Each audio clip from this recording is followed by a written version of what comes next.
Good evening, friends, and welcome to Dark Historian. Tonight, I've brought you a quiet, calming tale, a gentle bedtime, sleep story for wakeful minds and wandering hearts.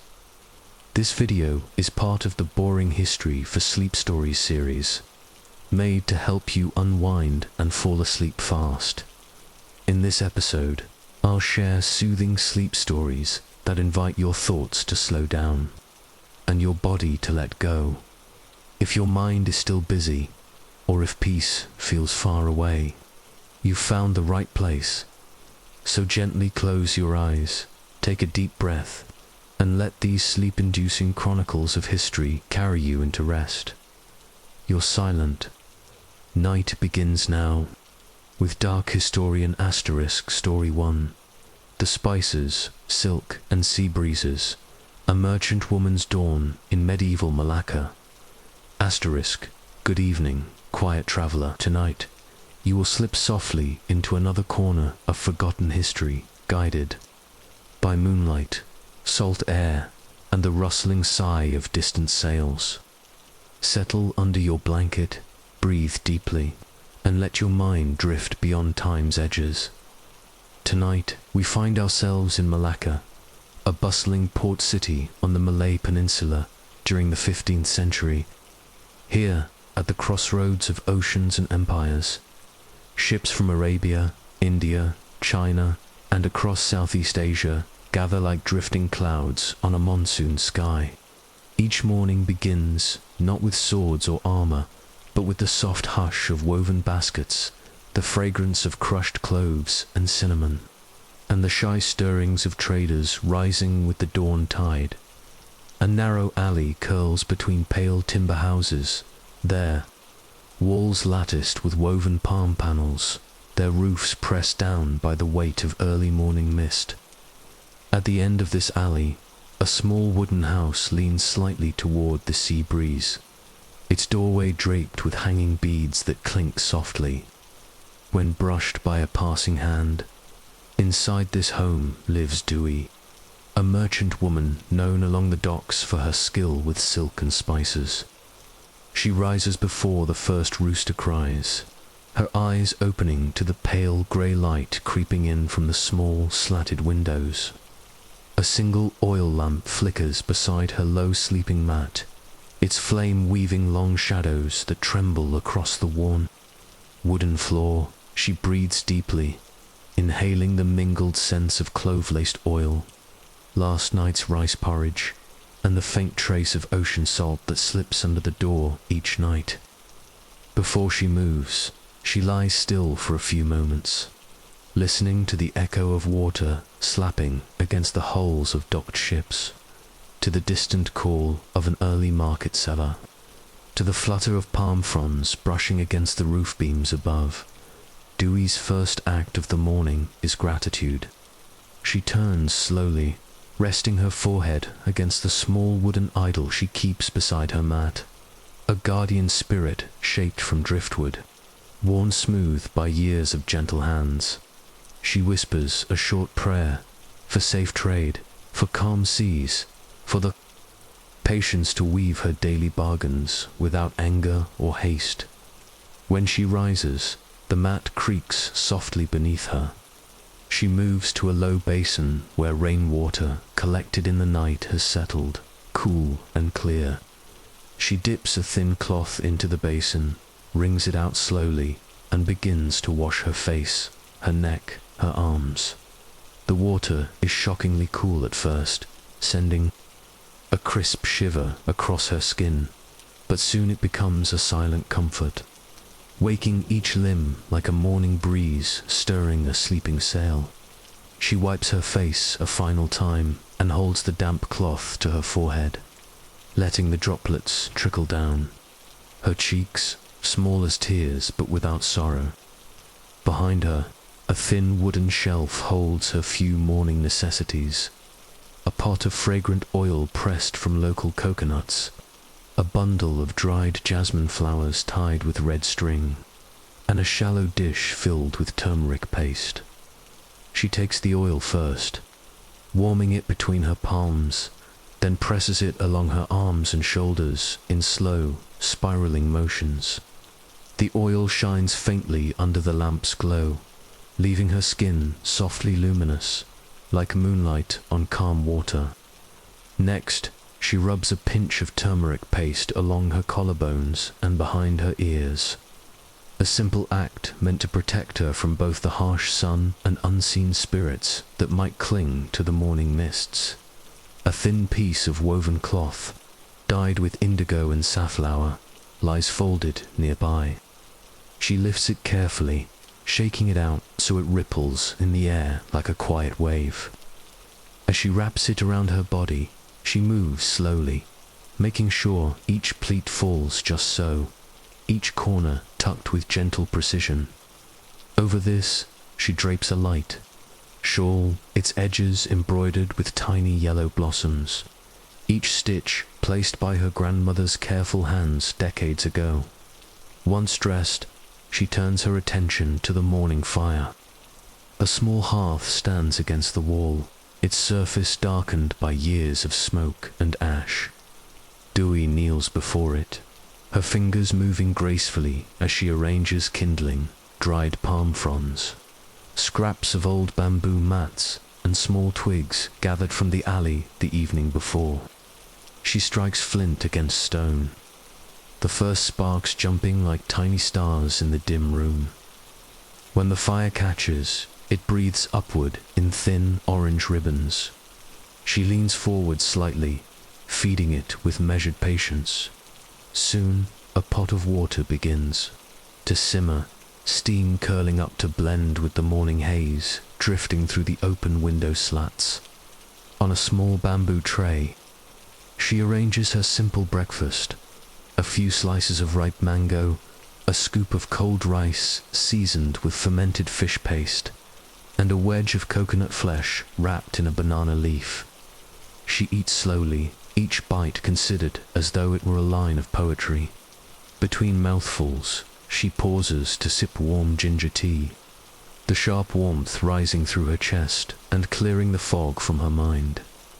Outside, the alley has begun to stir. Dewey can hear the low shuffle of feet, the hush of hushed conversations, and the clink of heavy ceramic jars being moved from door to door. Somewhere nearby, a neighbor's child laughs, chasing a stray chicken across the damp stones. Dewey stands. Stepping lightly to the front doorway, she pulls aside the bead curtain and peers out. The first hints of sun paint the rooftops in pale gold. Wisps of morning smoke rise from small cooking fires, drifting upward like prayer threads. A few early traders pass by, carrying baskets filled with dried fish, dyed cloth, or glazed pottery. She ties a thin scarf around her hair, then lifts a small woven basket from a peg on the wall. Inside, she arranges packets of fragrant herbs, small vials of clove oil, and a few lengths of silk dyed in deep indigo and warm saffron. Each item has its own quiet story. A strand of silk bartered from a Javanese sailor, cloves carried by a ship from distant Maluku Islands, oil pressed in the early hours under the watchful gaze of the moon. Before leaving, Dewey pauses to sprinkle a pinch of rice grains at the threshold, a small offering to keep her path smooth and her trade blessed. The grains scatter across the damp stones, catching the early sun in small flashes like tiny stars. She steps into the alley, her bare feet quiet against the warm, moss-lined stones. A soft breeze carries the scent of sea salt and distant spices, wrapping around her like an unseen shawl.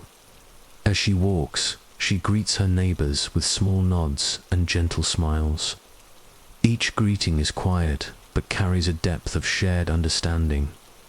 The knowledge of long nights spent mending nets, the hush of waiting for monsoon rains, the slow pulse of tides felt through every muscle and bone. At the alley's end, the wider Market Street opens before her, already alive with soft calls and the clatter of early trade.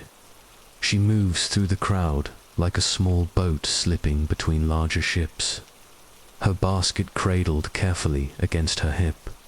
A vendor calls to her softly, offering freshly cut betel leaves. Another waves a small fan carved from buffalo horn, each flick sending a puff of sandalwood-scented air toward her. Dewey smiles but moves on, her mind already drifting toward her small stall near the dock's edge, a spot she has kept for years, shaded by a slanted thatch awning and watched over by a carved wooden fish hanging from a string. When she reaches her stall, she sets the basket down and begins arranging her wares. The silk is unfolded slowly, each length smoothed and draped so that the colors catch the growing sunlight in soft ripples. The herbs are laid out in small dishes, each labeled with delicate hand-painted signs: lemongrass for fevers, betel nut for long journeys, turmeric for protection. A few curious passers-by pause to watch her work, drawn in by the gentle motions and the quiet devotion evident in each small placement. Dewey greets them with a slight bow, her fingers moving lightly to adjust the folds of silk or to sprinkle a few grains of spice for them to inhale. Nearby, the harbor wakes fully. Ships groan against the tide. Sails snap in the growing wind, and sailors call to each other in a dozen languages: Tamil, Hokkien, Arabic, Javanese, and more. The scent of fish, palm wine, and hot charcoal drifts on the breeze, mixing with sharper notes of pepper and cinnamon. Dewey pauses to watch a large junk from China pull into the dock, its sails painted with red dragons that ripple like living flames. She wonders what rare goods might arrive today: rolls of fine silk, glazed porcelain, perhaps dried mushrooms or lacquered boxes. She imagines for a moment the stories hidden in each cargo hold, the hands that packed them, the storms weathered, the whispered prayers offered beneath foreign stars. As the morning brightens, more customers arrive. A young woman trading rice cakes for a length of yellow silk, an elderly fisherman exchanging dried anchovies for a small vial of clove oil to soothe his sore joints, a traveling storyteller offering a woven rattan mat in exchange for a pouch of scented herbs to perfume his stage clothes. The noon sun in Malacca leans heavily against the rooftops, pressing golden warmth into the narrow streets and turning every clay tile into a low, shimmering ember. For Dewey, midday brings a subtle shift in the market's breath. The energy softens as the air thickens, and each movement becomes slower, more deliberate, like fish drifting in a shaded pond. Dewey's stall, now dappled with the swaying shadow of her thatched awning, hums with the quiet pulse of small transactions. Customers pause longer than in the morning, fanning themselves gently, eyes half-lidded in the bright glare. She senses their slow fatigue, and so her own gestures become even more careful. As if moving through water, she offers a young sailor a folded bundle of turmeric, explaining softly how to mix it into hot water to soothe an aching throat. She shows an older woman how to rub clove oil along the temples to ease headaches from too many hours under the sun. Each explanation is a kind of whispered ritual, not just a lesson in herbs, but a gentle exchange of trust and small comforts. A boy passes by with a basket of steamed rice cakes, their sweet scent curling through the heat like a cool breeze. Dewey smiles and trades a small twist of dried jasmine flowers for one cake, breaking off a piece and letting it melt slowly on her tongue. The mild sweetness reminds her of quiet childhood mornings spent near the riverbanks, her mother humming. As she combed her hair, the water's surface catching fragments of the sky. When business quiets, Dewey sits on a small woven stool behind her stall. She pours herself a little ginger water, the cup cool and damp against her fingers. She sips slowly, listening to the echo of distant hammering from a shipwright's shed down at the docks. Across the street, a cloth merchant shakes out a bolt of deep green silk, its folds catching sunlight like the scales of a giant fish turning underwater. A woman pauses to touch the fabric, her fingers resting for a moment as if feeling the ghost of a breeze through a distant forest behind the cloth merchant. A spice seller sits cross-legged amid mounds of nutmeg, pepper, and cardamom piled like small hills. The air around him brims with heat and sharp scent, a thick sweetness that clings to every passing breath. Dewey closes her eyes briefly and feels those scents mix with the faint, salty wash of sea air drifting in from the harbour. She opens her basket again and checks each item. The folded silks rest like petals. The herb bundles are lined up neatly, bound with palm twine. The vials of oil catch the light and glimmer faintly. She smooths each silk piece again, her fingertips moving as if over a beloved friend's sleeping face. A small girl approaches, hesitant, holding a handful of tiny seashells strung on rough twine. Dewey bends down to her level and listens as the girl offers to trade the necklace for a piece of blue-dyed silk, a gift for her grandmother. She explains in a voice soft as rice paper. Dewi smiles, takes the shells carefully, and selects a thin strip of silk. She wraps it around the girl's small wrist, tying it gently. The girl's eyes widen and she giggles, darting away into the sun-dappled lane. Dewey watches her go, holding the shells in her hand a moment longer before setting them beside her. Basket, a tiny treasure of the morning's kindness. Nearby, a rooster crows again, though the hour is long past dawn. The sound echoes through the alleys, mingling with the distant clanging of metal pots, the rhythmic creak of cartwheels, and a merchant's drawn-out call advertising salted fish. Gradually, the market sounds thin. Some stalls close briefly, for the hottest part of the day. Others drape cloth curtains across their fronts, creating small shaded caves where merchants nap or share tea. The smell of cooking rice and frying shallots thickens the air as small cook fires glow beneath clay pots in hidden courtyards. Dewi wipes her forehead with a corner of her shawl, then leans forward to rest her elbows on her knees. Her breath slows. She studies the dance of shadows beneath the awning, watching as they shift in gentle waves whenever a breeze stirs. She lets her mind drift back to the early morning, the hush before sunrise, the soft hush of her prayers. She recalls how the water felt as she wiped her face, the cold lines tracing her cheekbones and waking the small, hidden corners of her spirit. Sometimes in these quiet afternoon hours, she thinks of her mother, who taught her to read the language, of herbs and taught her the delicate care of silk dyeing. She remembers her mother's voice, low and certain, the way she would pause in the middle of tying a knot to look Dewey in the eyes, as if imprinting each lesson directly onto her heart.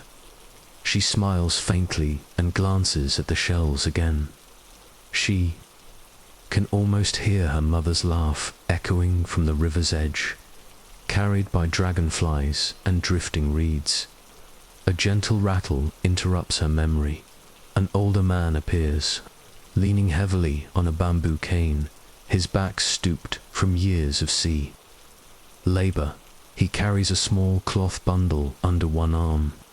Dewey rises immediately, offering him her stool without a word.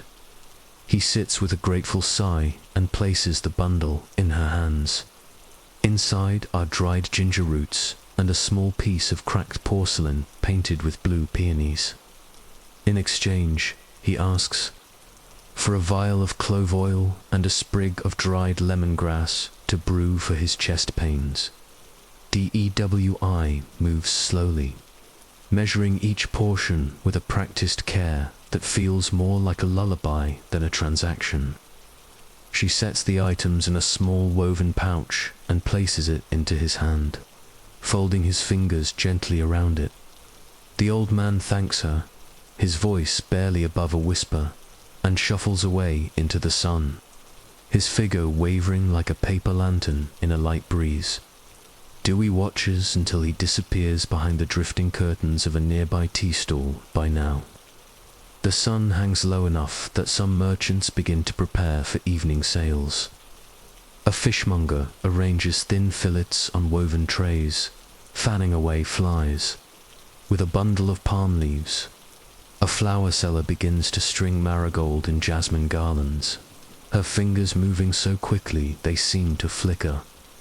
Dewey stands and stretches her arms overhead, the tension unspooling from her shoulders like silk, sliding from a loom. She rolls her head slowly from side to side, eyes closed, feeling each small crack and sigh of her joints. A passing breeze carries the strong scent of roasted peanuts and banana fritters sizzling in oil. She turns slightly to watch a cook pour batter into a shallow pan, the hot oil spitting tiny sparks that jump and vanish almost instantly. Her stomach growls softly, and she laughs under her breath. She pulls a small cloth pouch from her basket inside, a rice ball wrapped in banana leaf. She opens it carefully, the leaves green, glossy, and fragrant. She bites slowly, savoring each grain, each faint note of coconut milk, each hidden fleck of toasted sesame. She chews each bite with patience, swallowing in small sips, her body slowly absorbing the gentle strength needed to finish the day. As she eats, she watches the slow, rippling ballet of the marketplace, a mother smoothing her daughter's hair with one hand, while haggling with the fishmonger, a boy chasing a rooster that weaves nimbly between baskets, an elderly woman mending a tear in her blouse with careful, deliberate stitches. Once finished, Dewey cleans her fingers on a damp cloth scented faintly of pandan. She smooths her shawl once more, gathers her small items into her basket, and takes a moment to breathe. She inhales through her nose, holds the air a moment at the top of her chest, and releases it slowly through her lips. Each breath feels like a small wave, pulling her gently toward the distant horizon beyond the harbor. A distant bell clangs at the dock, signaling a new ship's arrival. Sailors shout, their voices echoing over the water, mingling with the low call of seabirds, gliding along the masts. Dewey tilts her head, listening to the rhythmic slosh of oars, the creak of ropes drawn tight, the low hum of excitement that always heralds new goods and new stories. She stands, stepping slightly to the edge of her stall to glimpse the ship's silhouette. Even from a distance, she can see the bright fabric banners fluttering at its prow, the flash of polished wood, the cluster of colorful crates being unloaded in careful, practiced lines. She imagines what treasures may be hidden there. Rough-hewn pepper sacks from Sumatra, shimmering bronze bowls from India, ivory combs, or tiny jars of honey sealed with beeswax. Each new arrival carries with it dozens of unspoken tales. Storms survived, stars followed, friendships made and lost in passing ports, as the sun begins its slow descent toward the water. The marketplace slowly stirs awake again, as if emerging from a light afternoon dream. Dewey feels the energy shift once more, the quiet lull replaced by a soft, rising current of renewed trade. She takes another sip of ginger water, feeling its heat bloom gently in her chest. She wipes her brow again, then glances around to see if any new faces have appeared in the crowd. A traveling scholar approaches, his hair bound high, his robe marked with faint ink stains and loose threads. He holds a small lacquered box, its corners scuffed and worn. Dewey bows deeply, and he returns the gesture, his eyes bright despite the day's heat. He offers the box with both hands. Inside, pressed carefully in layers of cloth, lie 3 sheets of thin paper covered in brush-stroked poems, gifts from a distant scribe. In exchange, he asks for a small bundle of saffron and a length of sky-blue silk. Dewi touches each sheet with careful fingers, as if turning over a bird's fragile wing. She ties the saffron in palm leaf and rolls the silk gently, handing them to him with a soft nod. Dusk falls slowly over Malacca, as though a great silk veil is being drawn over the city, one shimmering fold at a time. The sky transforms from a delicate lilac into a deep velvet blue, speckled with the first shy stars. Lanterns blink awake in the market, their orange glow flickering against the damp stones. Dewi remains at her stall, moving softly in the gathering twilight. She lights a small oil lamp, its flame small but steady, casting gentle light over her. Folded silks and fragrant herb bundles. The market, once noisy and bright, begins to soften into evening's hush. Some merchants are packing up, folding cloths over baskets, tying jars closed with thin rope.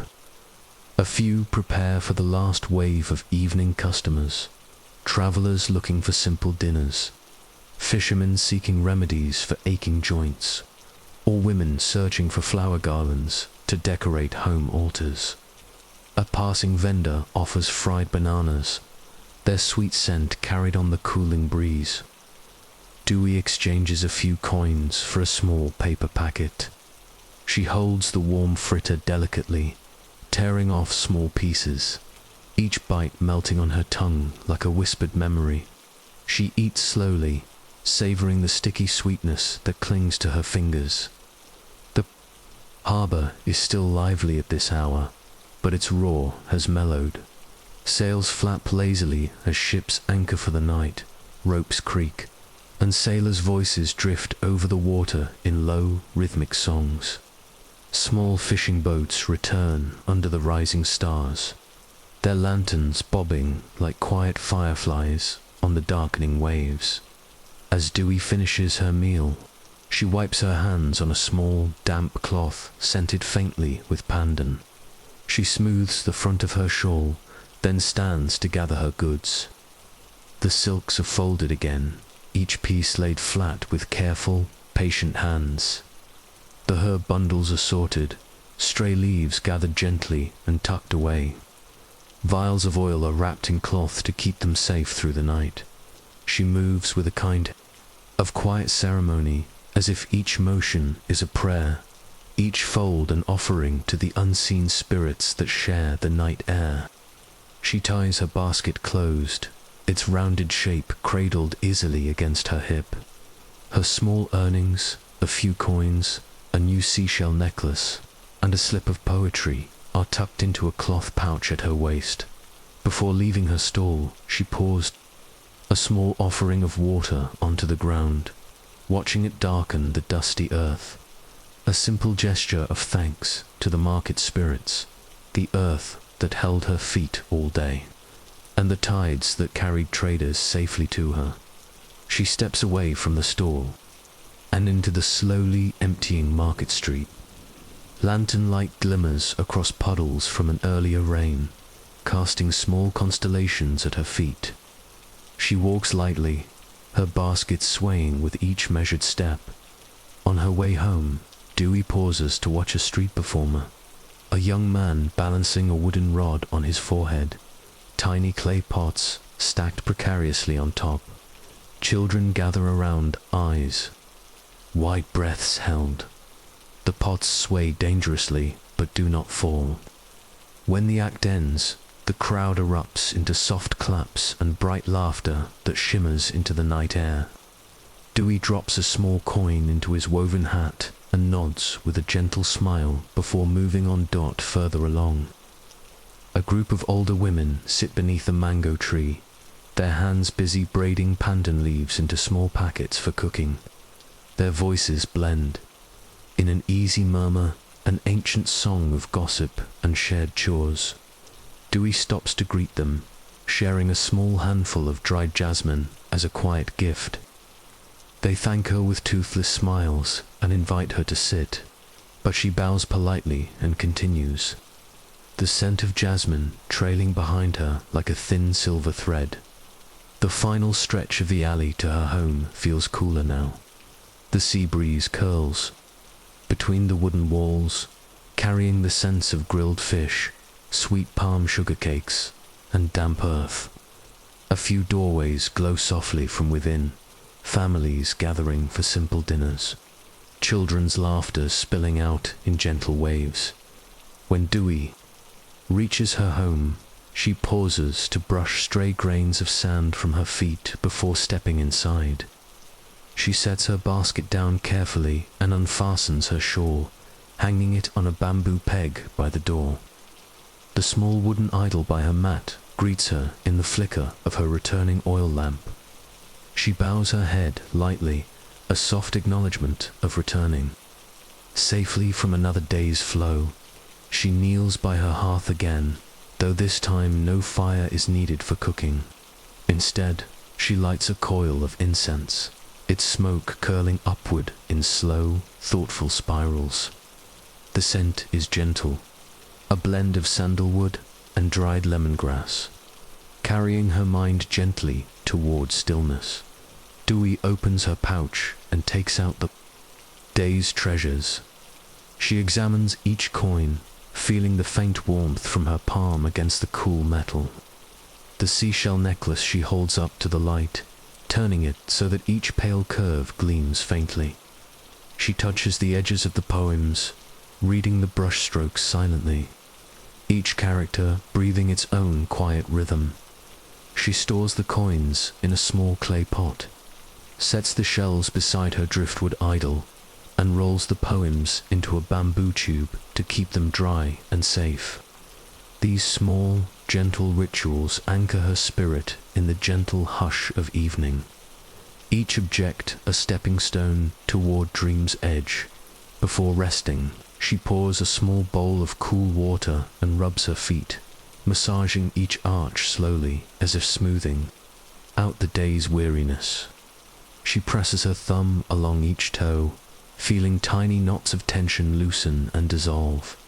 She then moves to her low sleeping mat, smoothing it with both hands before sitting cross-legged in quiet meditation.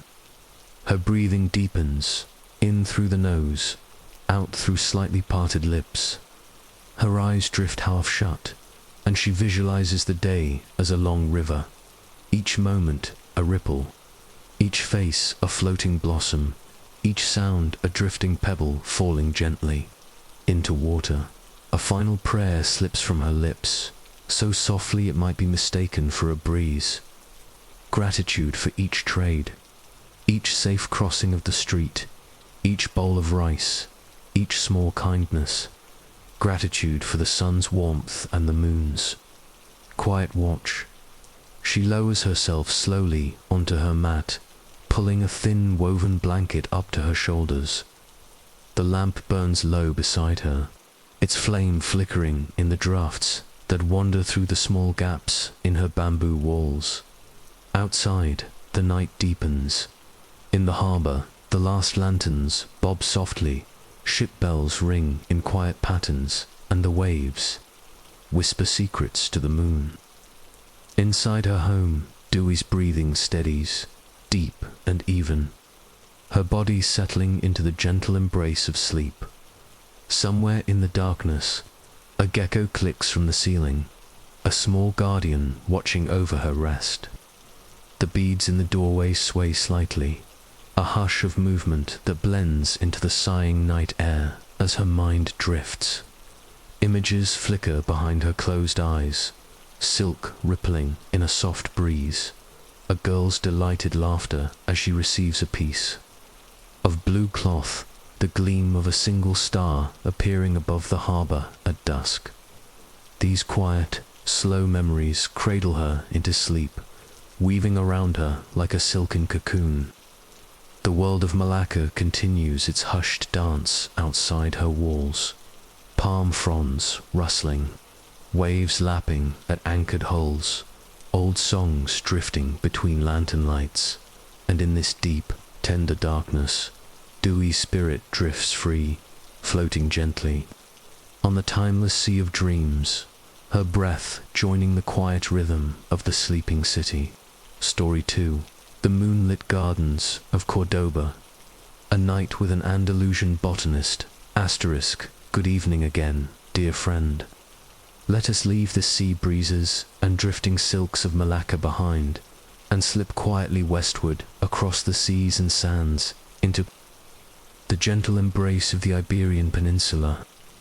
Tonight, our journey settles in the heart of medieval Cordoba, where the scent of orange blossoms mingles with the music of flowing water and the whisper of parchment. Turning beneath the scholars. Lamp dot, imagine a soft summer evening in 10th century Atlanta. The sun has just vanished behind the Sierra Morena mountains, leaving behind a sky painted in deep rose and soft lavender, slowly darkening into an indigo hush. The last threads of daylight cling to the minarets and tiled rooftops, glinting for a moment before surrendering to the gentle dominion of stars. At the edge of the great city lies a sprawling garden, part orchard, part experimental plot, part secret refuge. Its paths twist between beds of herbs, fruit trees, and rare flowering plants. Some brought by distant travelers from Persia, some carried in saddle pouches from the Atlas Mountains, some sprouted from seeds that crossed deserts tucked in linen. Raps, this is the garden of Layla bint Rashid, an Andalusian botanist known quietly among the scholarly circles for her gentle, precise knowledge of plants. Tonight, she is not in the libraries of Cordoba, poring over thick Arabic manuscripts on medicine and astronomy. Instead, she is here among her night-blooming jasmine, the moonlight catching in her hair as she moves between rows with slow, patient steps. Layla wears a simple robe dyed with saffron and pomegranate rind, the hem darkened from years of tending earth and water. Around her shoulders, a light shawl woven from silk and cotton drapes softly, occasionally slipping to reveal the gentle rise and fall of her breath. She walks barefoot, feeling the coolness of the damp soil, the smooth pebbles placed to guide moonlight deeper into her beds. In her right hand, she carries a small, curved knife, its blade shining faintly like a sliver of moon. In her left, a shallow basket lined with woven palm. This evening, her task is to gather petals and leaves that reach their full potency under the moon. She pauses beside a clump of white jasmine, gently cupping a flower in her hand before plucking it with the blade's tip. She brings it to her nose, inhaling the sharp sweetness that feels almost like a song. The garden around her hums softly, the sigh of wind through fig leaves, the occasional call of a night bird, the trickle of water from a hidden aqueduct that runs beneath the orchard stones. Somewhere beyond the high walls, the city's last murmurs drift into the dark, the final strum of an oud, a vendor calling out late bread, a donkey's sleepy bray in a distant stable. Layla kneels beside a cluster of sage, her fingers brushing each silvery leaf. She speaks quietly to the plant, a small tradition passed down from her grandmother, to ask permission before taking, to thank the spirit of each leaf. She cuts sparingly, choosing only those that gleam brightest under the moon, placing them into her basket with care. She moves next to a patch of henna, its small pale blossoms curled like shy secrets.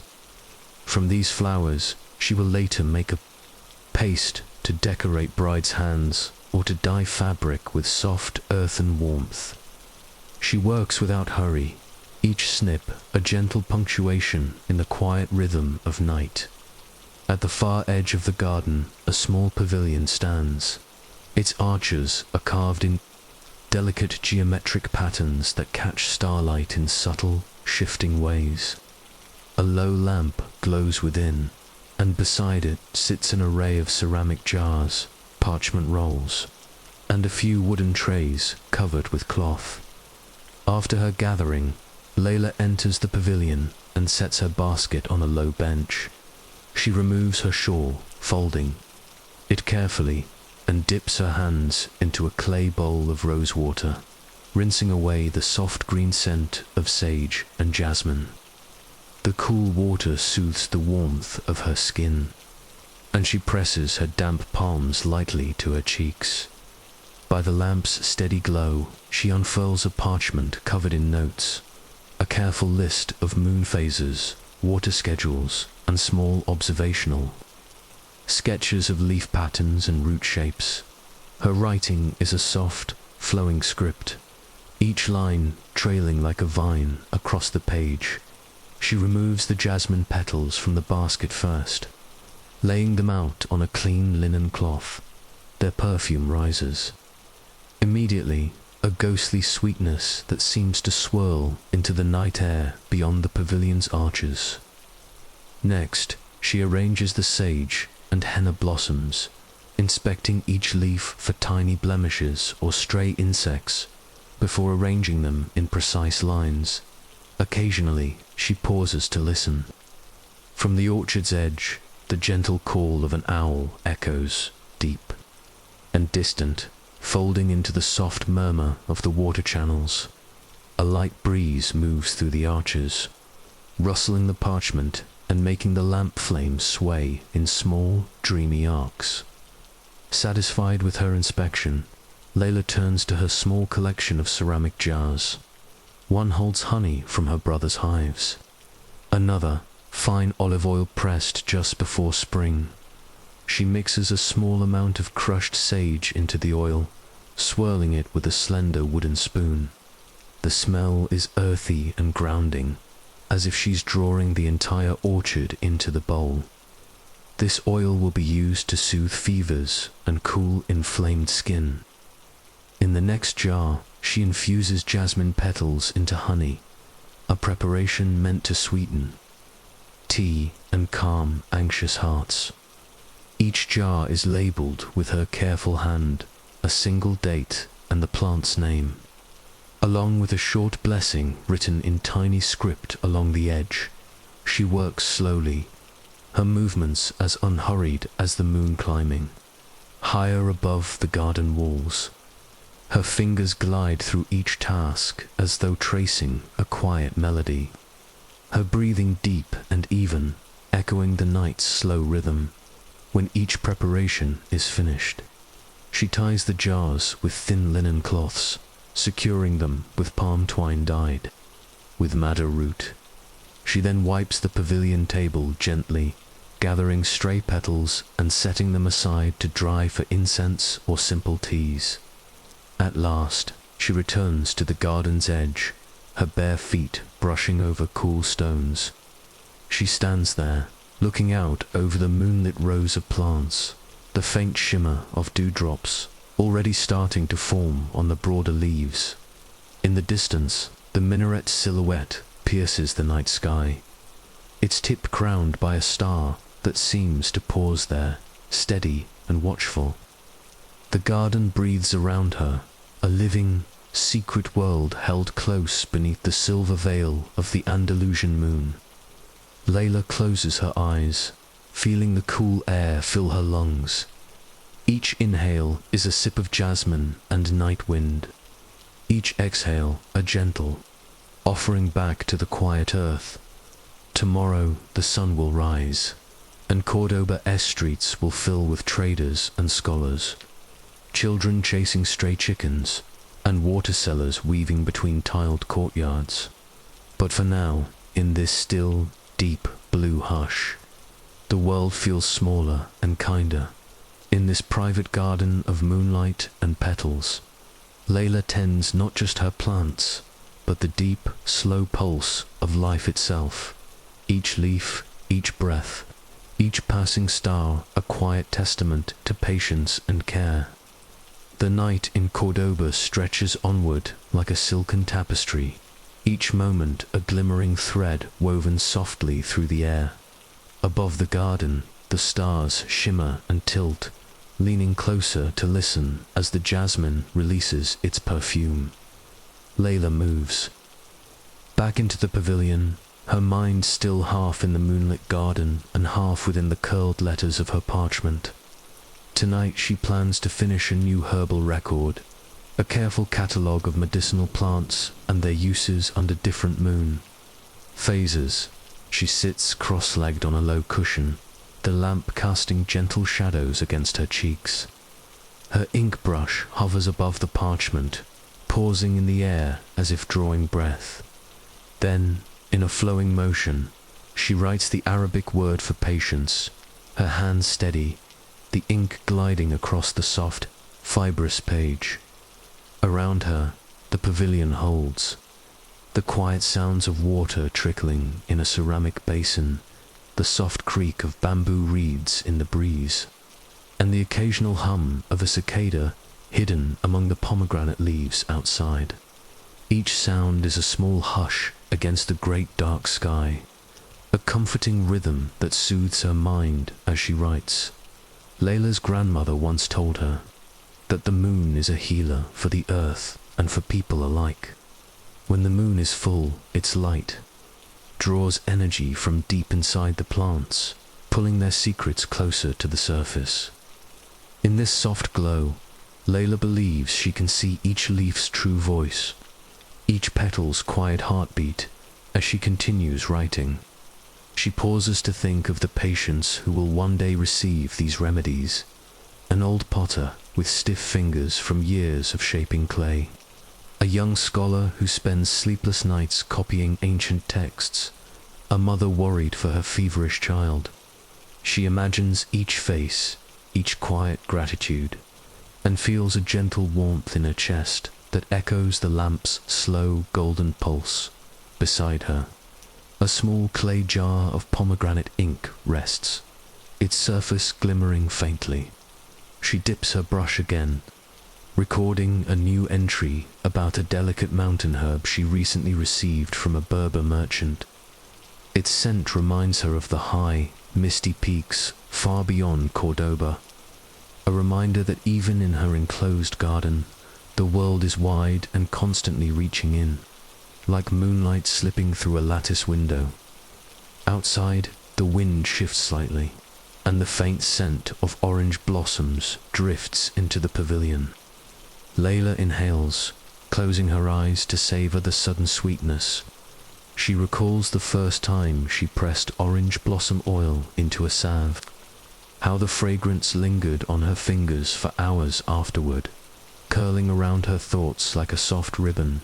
In a small wooden tray, she keeps dried rose petals from Damascus, gifted by a traveling poet many summers ago.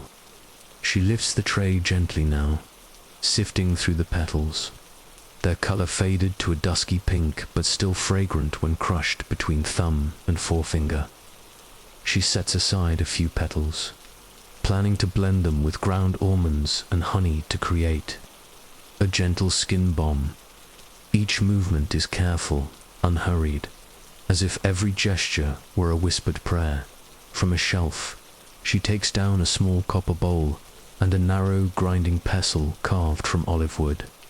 She begins crushing the rose petals, their fragile edges curling and breaking with each slow, rhythmic motion.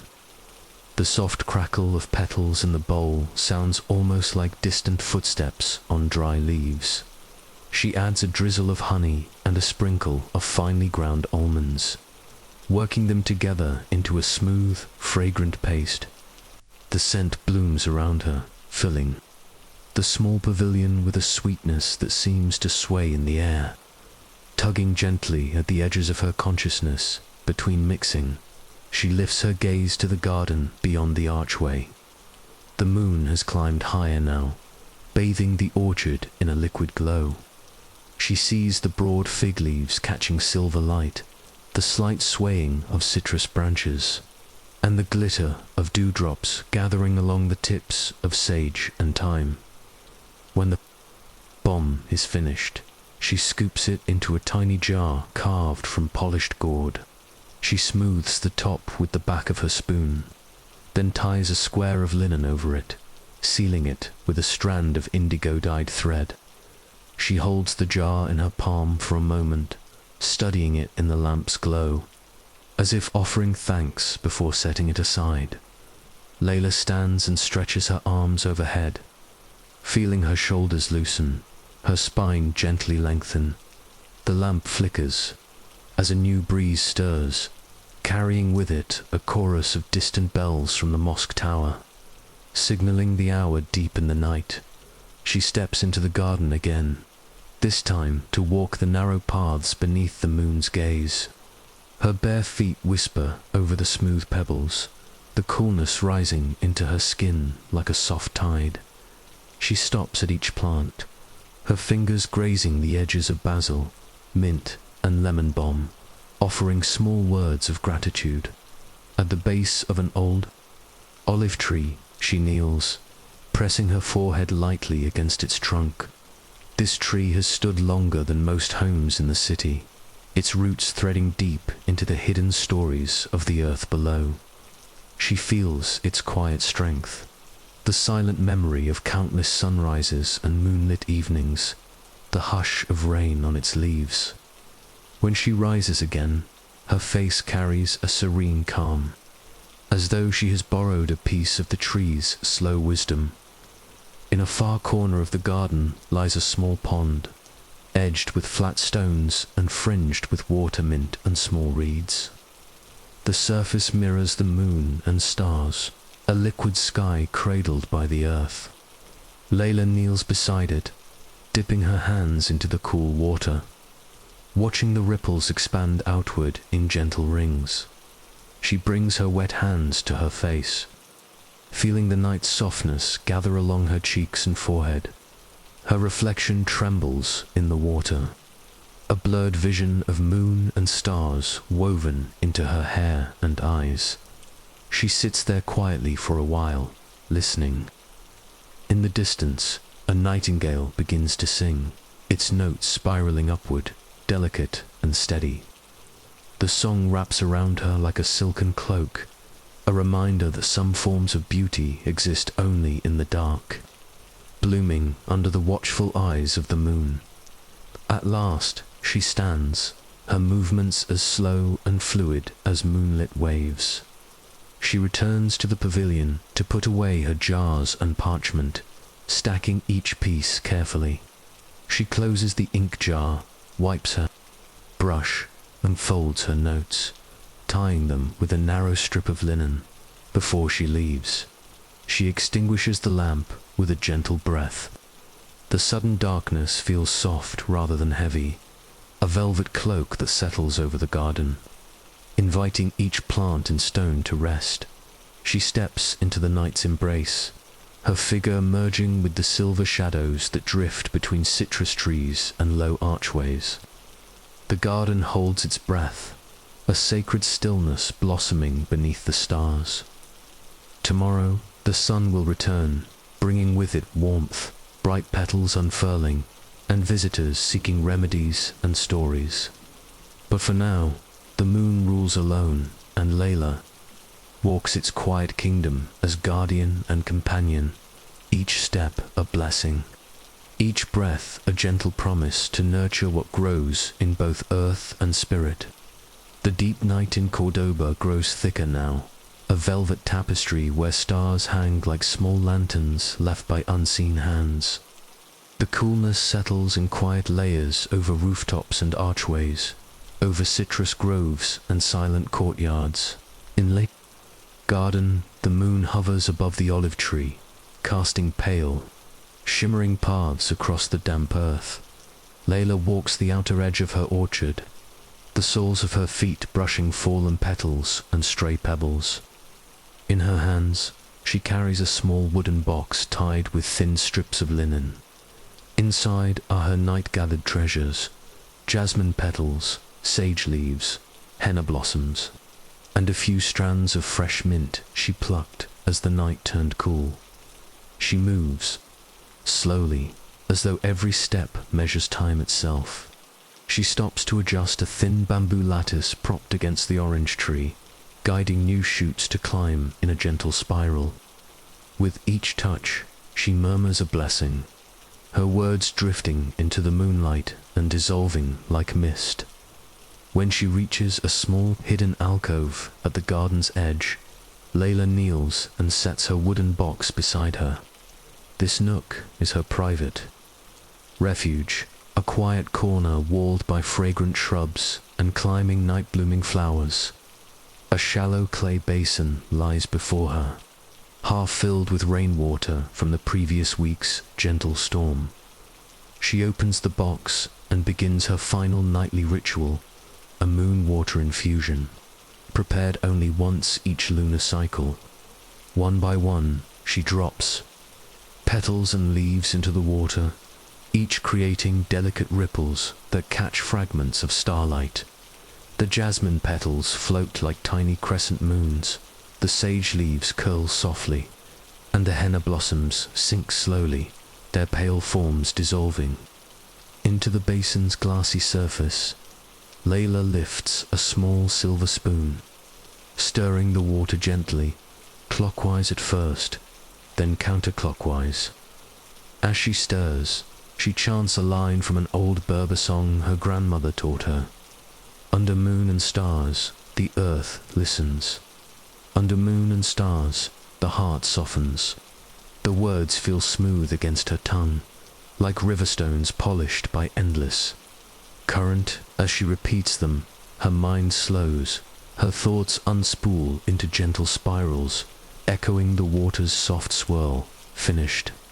She cups her hands, scooping the moon water and pressing it gently over her face and neck. The coolness seeps into her skin, carrying the subtle perfume of jasmine and sage. She feels her heartbeat steady, as if syncing with the quiet pulse of the garden around her.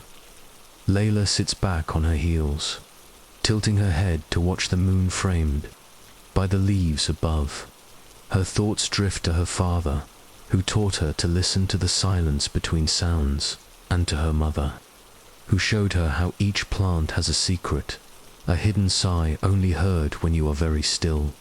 She remembers being a child, watching her parents in the same garden, each movement imbued with reverence. Her father pruning fig branches with gentle hands, her mother spreading crushed herbs along the soil to encourage healthy roots. Even then, she understood that tending a garden was more than growing food or flowers. It was tending a living story, one that whispered beneath every leaf and stone. A sudden breeze passes, carrying the sharp sweetness of orange blossoms and the faint, distant scent of burning olive wood from a neighboring courtyard. The breeze makes the basin water tremble, scattering the petal reflections into tiny dancing shards of moonlight. Layla closes her eyes again. She can almost hear distant footsteps echoing from Cordoba as narrow alleys, the patter of sandals on tiled paths, the soft shuffle of a stray cat seeking warmth. Perhaps a scholar returning home from the great library, his mind heavy with verses and diagrams, or a musician carrying his oud beneath a shawl, strings humming with quiet echoes of old songs. She opens her eyes and gazes at the garden's pathways. Here and there, small lanterns still flicker, tiny pockets of warmth scattered like fireflies. She stands and walks along one of these paths, stopping to check on a row of young marjoram plants. She brushes the tips gently, feeling their fragile resilience, marveling at how they lean toward the moonlight despite their small size. At a larger plot, she finds a row of pomegranate saplings. She runs her fingers over their delicate leaves. remembering the long, slow seasons it takes for them to bear fruit. The patience woven into their growth mirrors her own quiet devotion. Each day an act of faith, each moon a silent witness. Layla notices a small earthen pot knocked over at the edge of the plot. She crouches, setting it upright and scooping soil back into place, her hands moving with careful precision. She speaks softly to the pot and the seedling within, promising to mend it fully tomorrow. The earth clings to her fingers like a second skin, the scent of soil rich and comforting. When she finishes, she rubs her palms together gently, brushing off the loose soil but leaving a thin, protective layer, a quiet badge of her work. The day's final embrace, she rises and moves to a low stone bench, nestled beneath a fig tree. She sits and unrolls a small linen bundle from her pocket, revealing 2 figs, each split slightly at the top, revealing soft, ruby-red centers. She eats them slowly, each bite sweet and yielding, a small celebration of life's humble gifts as she eats. Her mind drifts through memories of lessons and moments. The first time she coaxed a sick pomegranate tree back to health. The long afternoon she spent learning how to grind rose petals into a paste. The joy of hearing a patient say they felt truly healed. She finishes the figs and wraps the linen, tucking it back into her pocket. She leans back, tilting her head to watch the moon, now high and full. Its glow so strong it seems to drape over her shoulders like a silken shawl. Time slides by in soft waves. The garden breathes, and Layla breathes, with it a shared ancient rhythm. She listens to the nightingale again, its song drifting across the orchard. A sound so delicate it might vanish with a single stray breeze. She finally stands, her movements slow and graceful, as if the moon were gently guiding each limb. She walks back to her pavilion, pausing to gather a few stray petals and brush fallen leaves from the stone threshold. Inside, she places her empty wooden box on a shelf and smooths her linen apron, a soft ritual that marks the end of her night's work. Layla bows her head in silent prayer, gratitude for the moon's watchful eye, for the small seeds that dared to push through soil, for the quiet miracles hidden in each leaf and petal.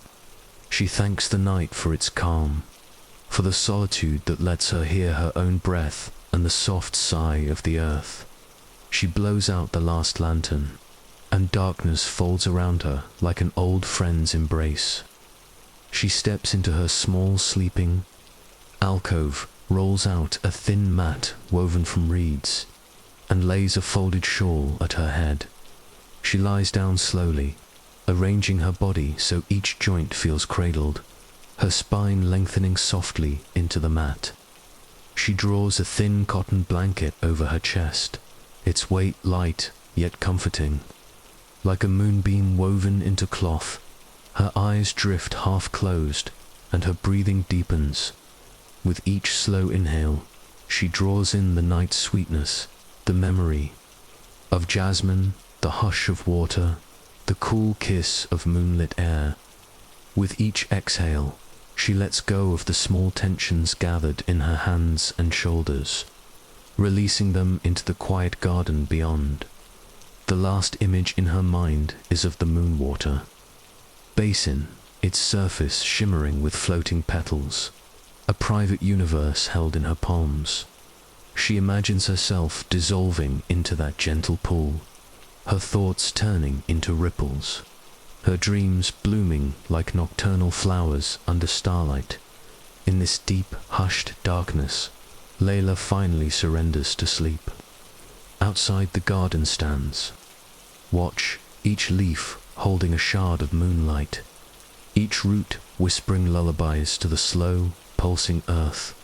The night continues, timeless and tender, wrapping Layla, and perhaps you too, in its soft, endless embrace. Story 3. The silent looms of Kyoto, a night in the weaver's quarter, asterisk, good evening again, dear friend. Let us step away from moonlit gardens and Andalusian breezes, and journey now across mountains and seas, to the quiet back alleys of medieval Kyoto, here in the soft embrace of mist and lantern glow. A different kind of hush lives, one born from the rhythmic beat of wooden looms and the whispered poetry of silk threads. It is the late 14th century, in a Kyoto not yet crowded with the bustle of later centuries. The night air is cool and lightly perfumed with the distant scent of plum blossoms and damp earth. Stone paths curve gently between small wooden houses, each roof layered with dark tiles that gleam like the backs of sleeping crows. In one such house, tucked away at the end of a narrow lane, lives Akiko, a weaver known quietly among her neighbors for the softness of her silks and the subtle strength of her dyed patterns. Her home is small but ordered with great care. A low veranda overlooks a modest garden where bamboo stalks lean together like old friends sharing secrets. Tonight, as the city's temples toll the last evening bells, Akiko sits before her loom, its large wooden frame taking up much of the main room. The loom is her companion through the long hours of night, each thread a conversation, each shuttle's glide a sigh. A small oil lamp glows at her side, its flame quivering with each gentle draught that curls in from the garden. Akiko wears a simple, indigo-dyed kimono, its sleeves pinned back with narrow ties to keep them from brushing the threads. Her hair is bound in a low knot, a few wisps escaping to frame her face. Her hands move with a practiced grace, guiding the shuttle, adjusting the warp, tugging each line into place. The hush around her is deep and steady, broken only by the faint click of bamboo outside and the periodic rustle of the silk as it grows beneath her fingers. She weaves by feel as much as by sight, listening to the loom's small voice, sensing the slight resistance of each new pass, the hidden music of taut thread meeting wooden beam. Beyond her walls, Kyoto itself is drifting into sleep. Street vendors have long since folded their stalls, charcoal braziers glow low in the doorways, and wandering monks shuffle softly between the temple gates. In Akiko's garden, a small stone basin catches the moon's reflection in a thin shimmer. A cricket begins its nightly song, its cadence as precise as the weaver's shuttle. Tonight's pattern is a new one, a flowing wave motif inspired by the Como River that cuts through the city. She imagines the river at dawn, light glinting off slow ripples, willows trailing their fingers into the water. Each line of the pattern becomes a small ripple of its own, moving gently across the fabric's surface. She pauses occasionally to sip from a shallow clay cup filled with warm barley tea. The tea's earthy bitterness anchors her senses, a quiet companion to the rhythm of her work. After each sip, she breathes deeply, her eyes closing just for a moment, feeling the echo of the loom in her spine and wrists. On a low shelf nearby, small bowls hold natural dyes, indigo, madder, root, persimmon, tannin, and a soft golden hue drawn from gardenia pods. These colors are her silent vocabulary, each shade a word whispered between loom and heart. She sometimes touches them lightly before returning to weaving, grounding herself in their quiet, powdery textures. A faint creak outside catches her ear. Perhaps a neighbor returning from a late errand, or a stray cat brushing past the wooden gate. She does not look up. In this moment, the loom and the threads contain her entire world, a small universe of motion and breath. As the silk lengthens, she checks each line with gentle fingers, feeling for stray knots or uneven tension. Her grandmother taught her that. To weave is to listen not just to the loom, but to one's own heartbeat, to sense when the mind wanders too far. When the spirit strays from the gentle present, Akiko remembers those early lessons clearly. Her grandmother's voice was soft but firm, her hands rough from decades of spinning and dyeing. She would guide Akiko's hands with patient persistence, repeating over and over, "The loom holds your spirit. Let it teach you stillness." Tonight, the stillness is deep and generous. The city's distant sounds grow softer. A faint temple, gong, the shuffle of sandals on stone, the soft splash of water against a garden basin. Each of these sounds enters her weaving, becomes part of the pattern's silent song. After some time, she pauses to stand and stretch, stepping out onto the veranda. The garden glows faintly under the moon, dew gathering along the edges of the bamboo leaves. A small wind chime dangles from the eaves, its tone clear and bright against the night's hush. She stands there, breathing the damp, cool air, feeling the subtle pulse of the earth beneath her bare feet.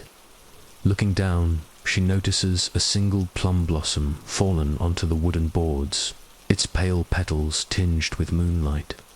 She picks it up carefully, as though lifting a tiny star, and tucks it into her sash. Returning inside, she wipes her hands on a thin cloth, then sits once more at the loom. The shuttle moves again, gliding in and out, building the river's echo line by line. She is in no rush. There is no strict deadline, no master demanding faster work. Only the loom's patient voice, the slow conversation between hand, thread, and heart. Occasionally, she hums softly to herself old festival songs, lullabies her mother once sang, wordless melodies that rise and fall with the shuttle's rhythm. These songs wander like small fireflies through her mind, illuminating hidden corners of memory. She remembers her first festival yukata, dyed a bright blue that matched the summer sky. The smell of grilled rice cakes, the sharp snap of paper, lanterns, the laughter of children chasing sparklers along the riverbanks. Each memory unspools in her mind like a hidden bolt of cloth, warm and shimmering even under the quiet weight of years. Her hands never stop moving, the thread never stops. Its gentle climb. Slowly, the silk grows long enough to drape across her knees, a river of fabric pooling like moonlight on water. She runs her palm over its surface, feeling the subtle waves, the slight warmth where her fingers passed. The lamp's flame flickers lower now, its light a small golden heart in the dark room. Akiko's eyelids droop for a moment, but she catches herself, blinking slowly and breathing in the cool night air drifting from the garden. She sets the shuttle down and stands once more, this time to check the loom's tension and the alignment of the warp threads.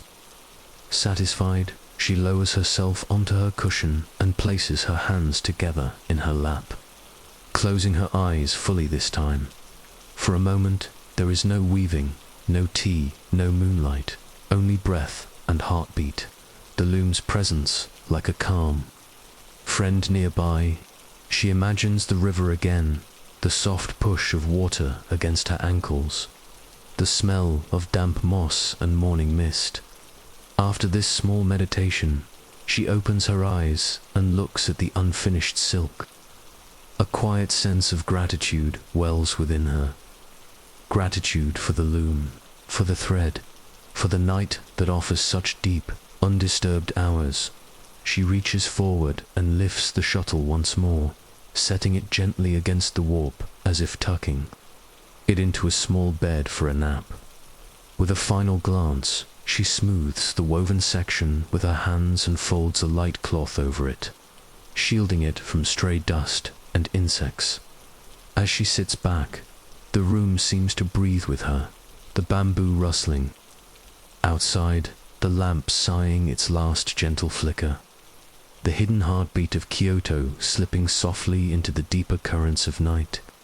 The hours unfold like an endless bolt of silk, smooth, steady, whispering secrets only to those who listen closely. Outside Akiko's small weaving house, the moon climbs higher, slipping between drifting clouds that look like pale cranes, crossing an ocean of night inside. The last warmth from her oil lamp glows like a tiny hearth, illuminating the loom's elegant wooden bones. Akiko kneels before it again, refreshed after her quiet pause on the veranda.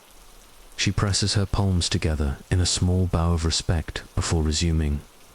To her, this bow is not simply habit. It is a silent contract between her hands, the loom, and the spirits that watch over threads and patterns. The loom creaks softly as she adjusts the warp tension, her fingers running lightly along each thread to feel the subtle balance. She slides the shuttle back into place and begins weaving once more. The sound of the shuttle moving, the gentle thump of the beater bar pressing each line into place, these create a soft, lulling music that guides her mind deeper into stillness. Tonight's pattern is particularly challenging, an undulating wave motif meant to mimic the Como River's slow, moonlit swells. Each thread must lie precisely where it belongs. Akiko feels each warp string respond beneath her fingers, like harp strings played only for her. As she works, she recalls the river itself, how it smells of wet stones and spring reeds, how it hums beneath the bridges where lovers meet in secret.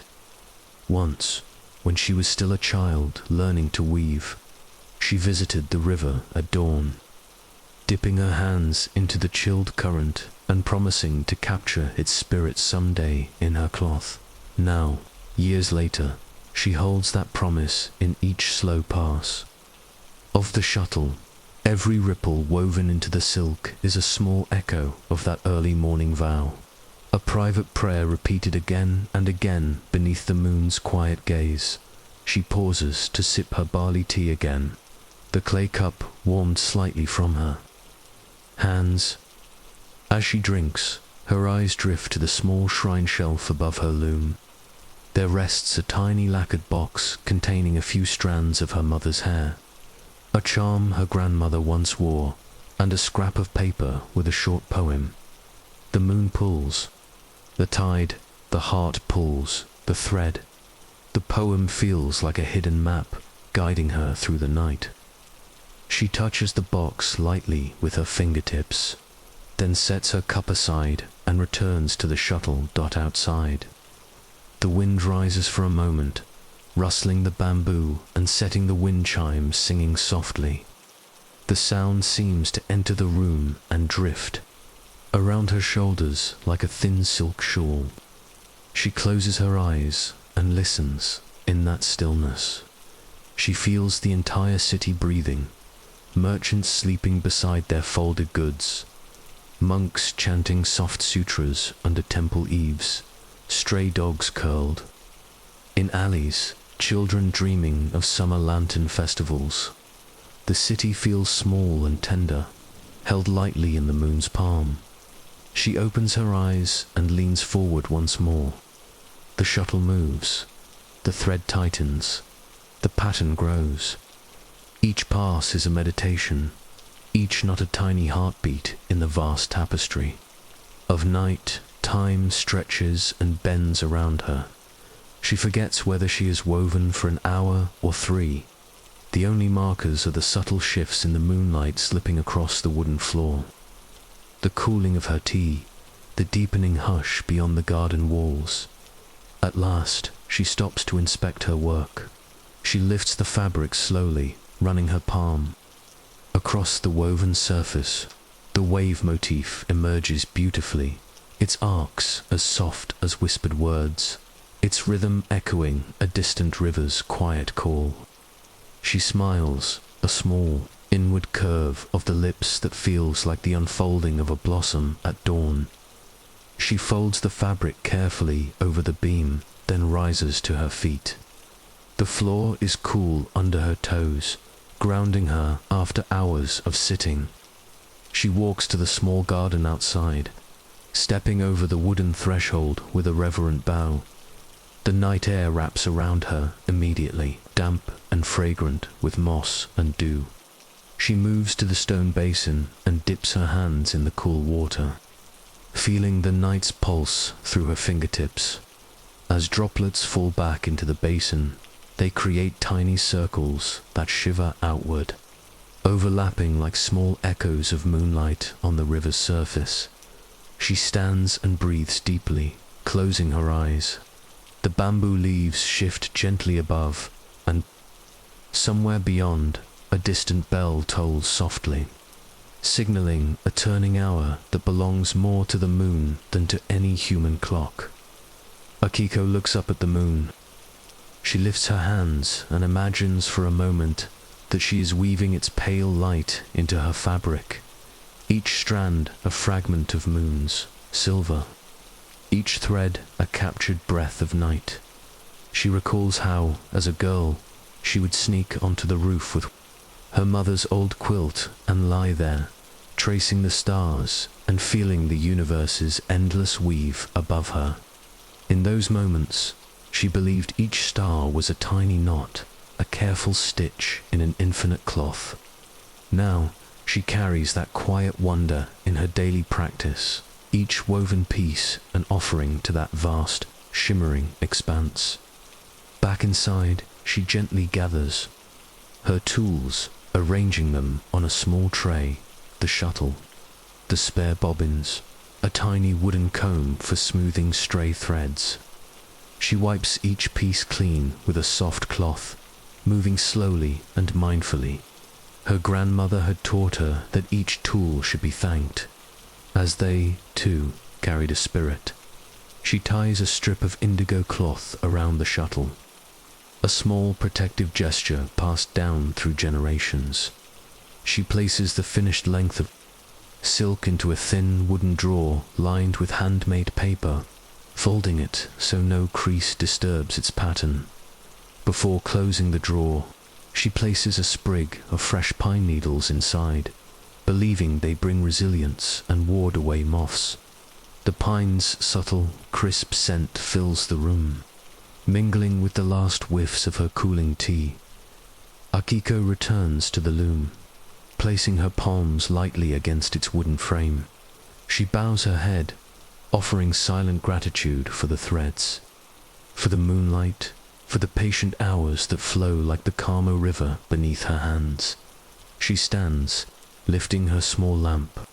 Its glow trembles, casting long shadows across the room, catching the edges of silk scraps and old dye jars stacked along the shelves. She walks to her futon laid out in the corner, unfolding it with gentle motions. She lowers herself onto the mat, slipping under a light quilt patterned with chrysanthemums. The quilt smells faintly of persimmon dye, a comforting scent that seems to deepen the night's hush. Lying on her side, she faces the loom, her eyes half closed.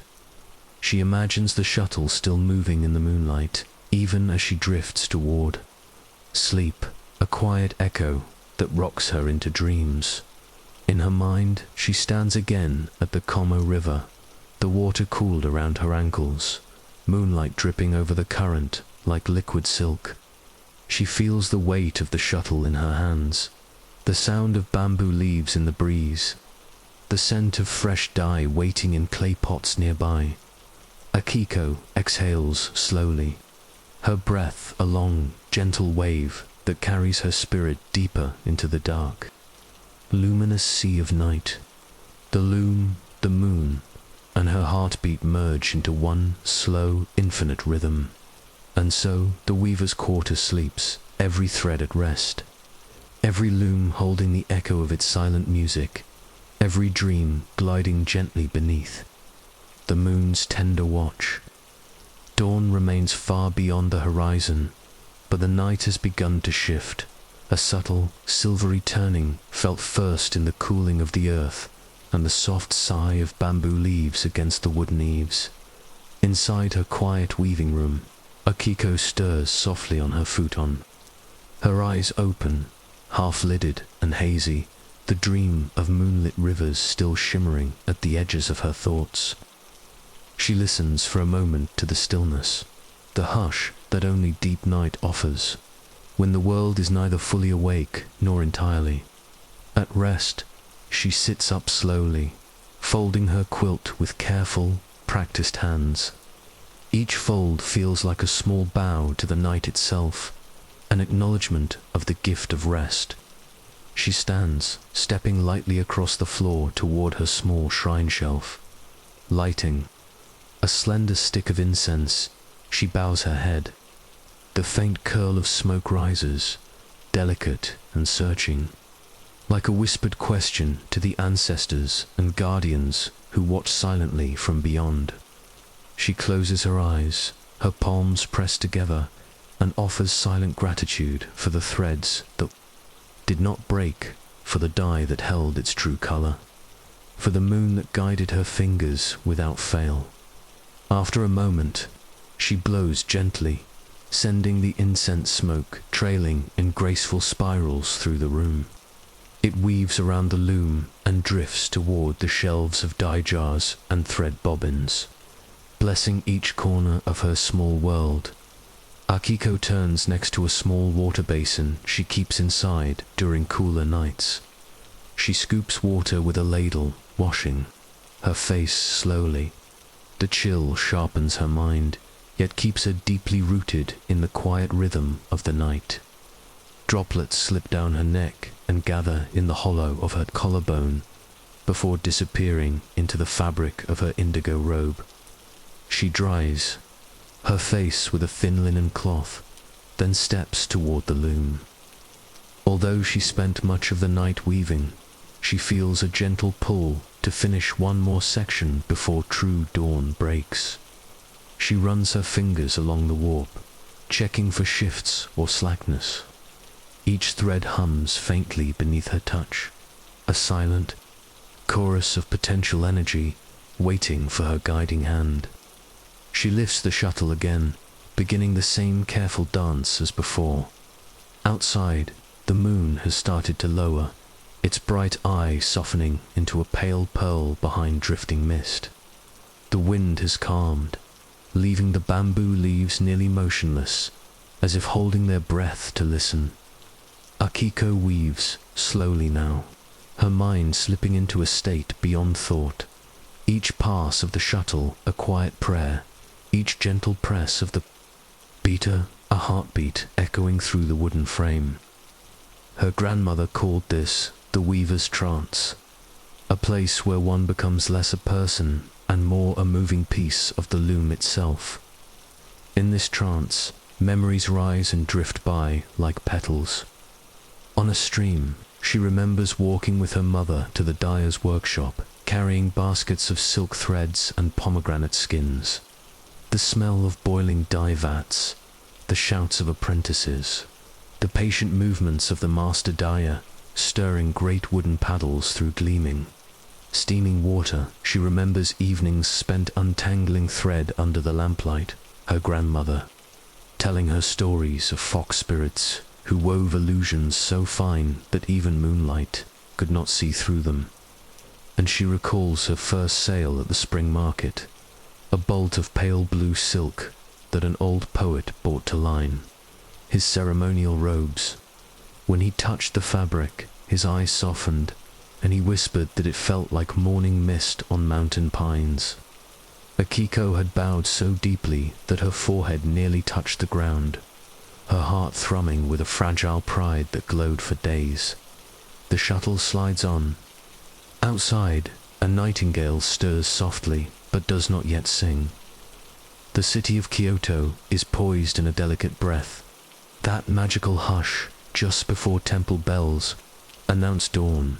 Akiko glances toward the pale shape of the moon through the window lattice. She imagines that it, too, watches her weaving, offering a slow, approving nod with each completed line. She presses her lips together in a small smile, her eyes shining faintly in the dim light.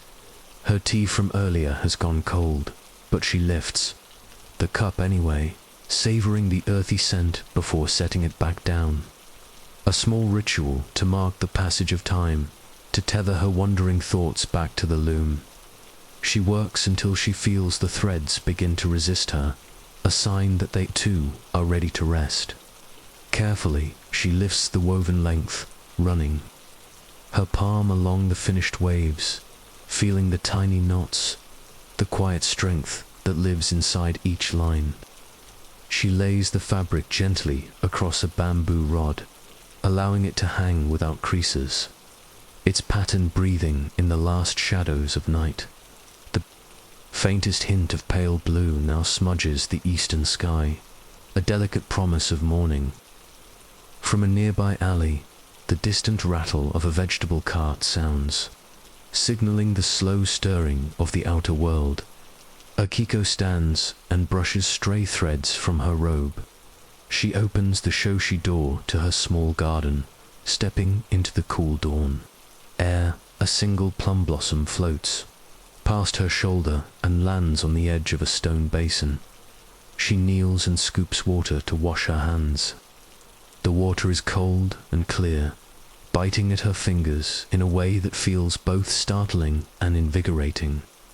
She lets her hands linger beneath the surface, watching the moon's final reflection ripple and break.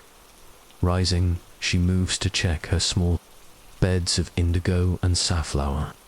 She bends to touch the young leaves, whispering small words of encouragement. The garden feels tender at this hour, the plants trembling on the cusp of the day's first warmth.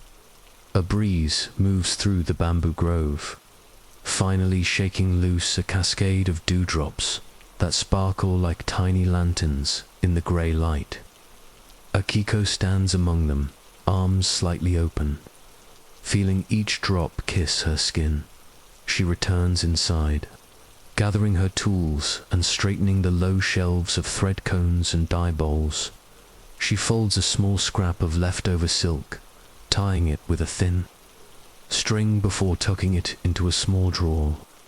Perhaps it will become a patch on a neighbor's worn sleeve, or a lining for a festival pouch. Nothing, she believes, should ever be wasted. Every fragment holds a spirit, a story. At last, she lowers herself beside the loom, placing her palms against its smooth wooden frame. She bows deeply, her forehead almost brushing the mat. She stays like this for several breaths, her spine lengthened, her heart quietly glowing with gratitude. When she lifts her head again, the room feels like a held breath just before a song begins. She looks around, her gaze lingering on each carefully placed tool, the folded fabrics, the small shrine with its rising incense curl. A final long exhale escapes her lips, carrying away the last threads of the night. She stands, straightens her robe, and slides open the door once more. Outside, the first birds begin their tentative calls. The distant temple bells chime softly, sending shimmering ripples through the morning air. The world begins to stretch and yawn, awakening inch by inch. Akiko steps into the threshold, the pale sky brushing her cheeks. She feels the garden behind her, the loom waiting quietly. The night's last stories folded into the waves of her new silk, and as the city of Kyoto stirs, carts rolling, shutters opening, braziers crackling to life, she remains for a moment in that slender bridge between moon and sun. Thread and breath, solitude and awakening, with a gentle heart and quiet mind. She steps fully into the new day, each movement like the final line of a night-long poem, each breath a quiet bow to the unseen loom of the universe. Story 4. The ink and incense of Vijayanagara. A night in a temple, scriptorium, asterisk, and now, let us slip away from moon-silvered gardens and quiet weaving rooms, and wander southward through time and across oceans. Imagine yourself stepping into the great stone corridors of Vijayanagara, the once majestic city in South India that shone under the moonlight like a river of jewels. It is the late 15th century, and the city breathes with the pulse of 1,000 lives. Temple bells echo in the valleys, oil lamps flicker in lofty halls, and somewhere in the distance, the steady rhythms of percussion drift like heartbeats through the night air. Tonight, in a secluded scriptorium deep within a temple complex, a young scribe named Varadin sits cross-legged on a woven mat. The scent of incense curls around him, twining with the faint smell of sesame oil from nearby lamps. His fingertips are stained with ink, a gentle testament to hours of delicate devotion. The scriptorium is a modest space, its walls thick and cool, painted with faint outlines of celestial dancers and lotus petals. A low, narrow table sits before Varadin, holding an array of palm leaves, smooth as river stones and stacked in careful bundles. Small clay pots of ink line the edge, their surfaces reflecting the orange glow of the single hanging lamp above. Varadin wears a simple white dhoti, tied at his waist. His hair, oiled and drawn back, reveals a brow lined not with age but with quiet concentration. In the curve of his neck and the slow flex of his wrists, you can feel the deep steadiness that guides his hand. Outside the scriptorium, the temple courtyard breathes its own gentle life. Priests shuffle through evening rituals, their bare feet brushing across worn stone floors. Small groups of devotees murmur soft prayers to statues wrapped in bright marigold garlands. In the central hall, dancers might be practicing intricate steps to prepare for tomorrow's festival. Yet here, in this small cell, there is only the hush of ink and the whisper of palm leaves. Varadin lifts a fresh leaf, turning it toward the lamplight. He examines its surface for small cracks or uneven fibers, a habit inherited from his grandfather, who used to say, "The leaf holds the breath of the story. Respect its every vein." Once satisfied, he dips a reed pen into the ink, holding his breath as the tip meets the leaf's smooth surface. Slowly, characters begin to appear, gentle curves and intricate loops, each line unfolding like a soft chant carried on morning mist. Tonight's task is special. He is copying a commentary on the Upanishads, layered with reflections from a sage long past. As each word emerges, Varadin feels not just the weight of ink, but the echo of centuries. Each syllable a small ripple connecting him to thinkers and seekers of ages past. When he pauses, he wipes the pen on a small cotton cloth, smoothing its fibers with 2 fingers before dipping again. He breathes deeply, feeling the coolness of the stone floor beneath him, the warmth of the lamp above, the soft movement of air that carries incense smoke in wandering spirals from a corner shelf. The scent of dried sandalwood and tulsi leaves drifts forward. These small offerings remind Varadin of his mother's kitchen, the sharp crackle of spices, the warmth of boiling rice, the softness of her voice reciting morning shlokas. Memory tugs at him like a gentle breeze moving a hanging lamp chain, and he lets it pass through him, anchoring him further in this night's quiet labor. On a low shelf near his mat, several finished manuscripts rest beneath a smooth stone weight. Their tied edges resemble slender fans, each one holding thoughts that might someday guide a seeker or soothe a troubled mind. Outside, a single conch sounds faintly in the distance, marking the final prayer round of the evening. The sound rolls through the halls, slipping past pillars and creeping under doorways like a slow-moving river. Varadin smiles faintly, He often matches his writing rhythm to these sounds, finding in them a natural heartbeat that guides his pen's flow. He sets down his pen and rubs his palms together, warming stiff joints. His gaze drifts up toward a small niche carved into the wall, where a tiny brass figure of Saraswati sits, goddess of learning and music, forever holding her veena. A small lamp flickers at her feet, casting her face in gentle shadows and shimmering lines. Varadin bows his head softly, offering her a silent prayer for clarity and steadiness. In that hushed moment, he feels the boundary between himself and the stories he transcribes dissolve slightly, as though he too is becoming part of the ink. The leaf, the ancient voice echoing softly across centuries. He picks up another palm.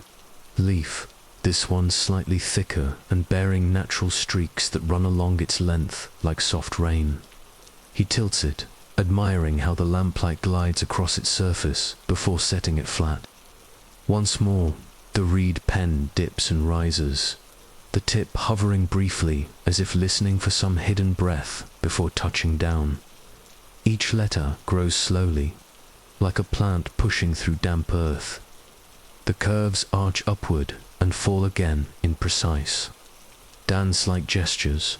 His wrist moves in small, mindful pulses, a quiet choreography that could continue for hours without pause. He recalls his teacher's voice, low and kind. Each syllable is a seed. You plant it with care, and someday it may bloom in someone's mind, perhaps even in a dream. Between lines, Varadin occasionally leans back, rolling his shoulders and shifting his ankles to let blood flow return. He glances toward the doorway, where a thin strip of moonlight has begun to slip across the floor.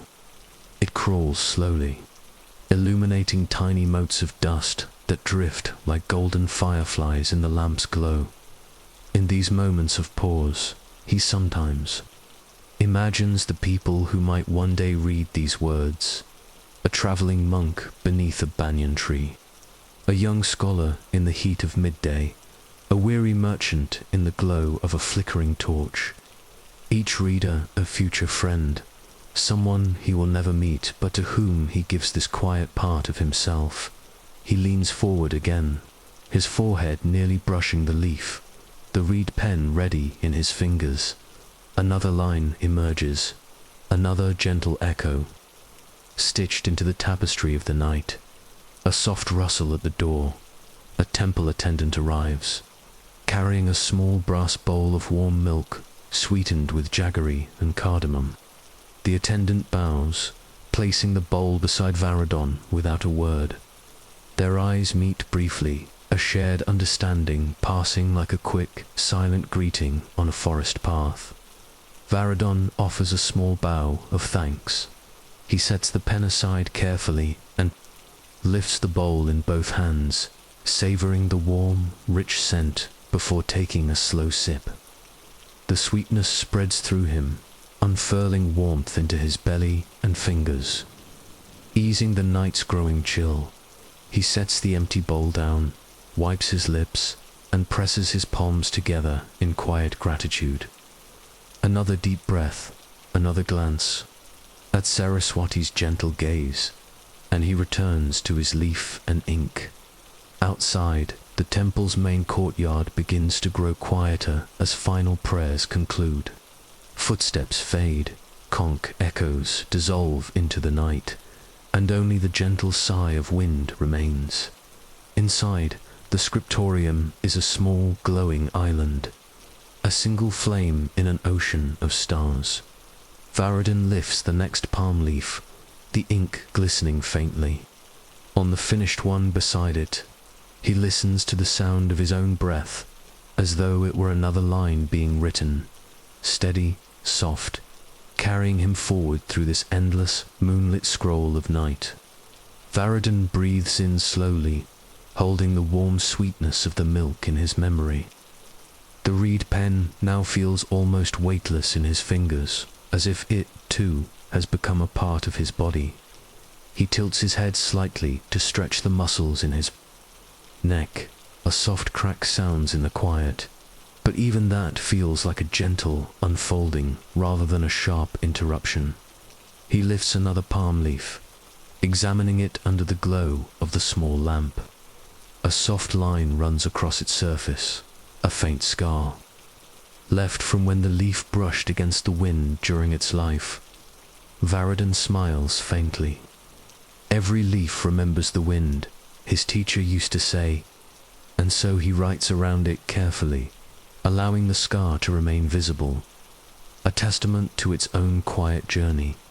He dips his pen, drawing the first gentle stroke, the ink flowing obediently. The leaf accepts each line like the surface of still. Water receives a falling petal dot outside. The breeze drifts in through the latticework, carrying the scent of night jasmine from the temple gardens. The sweetness is heavy, but never overwhelming, lingering just long enough to fill his mind with small images. Pale blooms under moonlight, the cool brush of petals against the forearm, the faint sound of bees sleeping within unopened buds. Somewhere, in the courtyard, a temple cow shifts, its bell tinkling once in the deep night. The sound travels like a ripple across water, fading as quickly as it arrives. Varadin pauses to listen, his pen held still above the leaf. These small sounds root him, reminding him of the world beyond ink and palm fronds, a world of living breath and shifting shadows. He returns to the leaf, finishing the sentence with a slight curve of his wrist. Each word is like a small offering, placed before the altar of time itself. He pauses again, wiping his pen carefully on the cotton cloth. He looks toward the open doorway where moonlight now spills more broadly across the floor, illuminating a few stray ink droplets that shine like tiny constellations. A thought crosses his mind, how these droplets might be swept away at dawn, unnoticed by anyone. Yet for him, each is a small star in the vast night sky of his work. A quiet reminder that even what seems insignificant holds its own glimmer dot in a small clay bowl nearby. Thin strips of dried neem leaf lie ready to be chewed to keep the mind. Clear Varadin takes one and chews slowly, its bitterness sharp but strangely comforting. The taste sharpens his focus, drawing him deeper into the delicate flow of words. He begins the next verse. The text tonight speaks of Atman, the inner self, the boundless spirit beyond name and form. As he copies each line, he feels the meanings brush gently against his own heart, as though each syllable were a soft hand turning a hidden key within him. The Atman is not born, nor does it die. It does not come into being nor cease to be. The lines feel timeless, a gentle ripple echoing through centuries of seekers and scribes before him. Each word slows his breath. Each phrase carries a hidden hush that seems to settle over the room like a fine mist. Varadin recalls his first days as a scribe, seated beside his teacher in this same scriptorium. He had been restless, eager to prove himself, his strokes hurried and uneven. His teacher would gently place a hand on his shoulder, reminding him, "You must hear the word before you write it, not with the ear, but with the heart." Years later, the lesson still guides him. He can now sense the moment when the ink breathes, when the leaf invites the pen's gentle dance. He continues, line by line, sometimes pausing to rest his wrist or sip from a small clay cup of water placed beside him. The water tastes faintly of the well, cool and slightly earthy, a grounding thread pulling him gently back each time his mind begins to wander. The lamp flickers as a draft moves softly through the room. Its flame leans forward, then returns, upright, as though bowing momentarily in reverence. Shadows shift across the walls. animating the painted outlines of celestial dancers so that they appear to sway and spin. Varadin smiles softly at these living shadows, remembering festival nights, when real dancers twirled under temple lanterns, their gungru bells echoing against the stone. He thinks of bright silks, quicksilver smiles, and the scent of turmeric paste on wrists and foreheads. He lifts his pen again, coaxing a new verse onto the palm leaf. Each line emerges like a secret slowly revealed, a moon rising over a quiet pond. He leans forward, lost in the flow, his breath and the movement of ink merging into a single, seamless thread. Outside, the world grows stiller. Even the temple cows have settled, and the gardeners who tended the night flowers have long since gone to sleep in their small huts near the edge of the courtyard. Every so often, a fruit drops from a tree outside, the soft thud reverberating faintly through the stone floor. Varadin always listens for this sound, a gentle punctuation mark in the long, unbroken sentence of night. He takes another leaf, turning it carefully. He feels the subtle weight of the bundle next to him shrink, ever so slightly as his pile of finished work grows. Yet he feels no rush. The night is long, and the rhythm of his work is as patient as moonlight traveling across the temple's vast terraces. He shifts, curling his toes to ease a slight cramp in his leg. His eyes flicker again to the figure of Saraswati above him. Her gaze seems to shimmer gently, as if in approval. May I always hear the words first. May I always carry them lightly. He thinks silently, repeating it like a mantra each time his mind begins to drift. A small clay pot nearby holds oil for the lamp. He rises slowly, the joints of his knees crackling softly, and pours a careful stream into the bowl above the flickering flame. The lamp brightens slightly, casting new warmth into the corners of the scriptorium. Returning to his mat, he bows again toward the lamp and the goddess before sitting down once more. When he begins writing again, he feels a sense of merging, as if the night, the lamp, the ink, the palm leaf, and his own spirit are all part of a single, slow exhalation. The world outside seems to dissolve completely, leaving only the quiet pulse of words being born beneath his hand. Hours drift past. The moon's path across the sky continues its silent arc. The air in the scriptorium grows cooler, and Varadin pulls a thin cotton shawl around his shoulders. He finishes another leaf and places it atop the growing stack. Each completed leaf feels like a bead on an endless mala, each one a tiny offering to the unseen reader who might one day find solace or wisdom in these ancient lines at last. He sets his pen down and rubs his temples, rolling his head gently, to release the tension. A sigh escapes him, long and smooth, merging with the room's hush. In that soft pause. The scriptorium feels like a small floating island, adrift on an ocean of ink and stars. Varadin closes his eyes and imagines a banyan tree rising around him, its roots tangled with stories, its branches heavy with unwritten verses. He imagines sitting beneath it, his reed pen resting beside him, while words flow like water from some hidden spring within. He breathes, deeply and slowly, savoring the quiet as though it were warm milk on a cold night. When he opens his eyes, he bows deeply towards Saraswati once more, then toward the finished stack of leaves.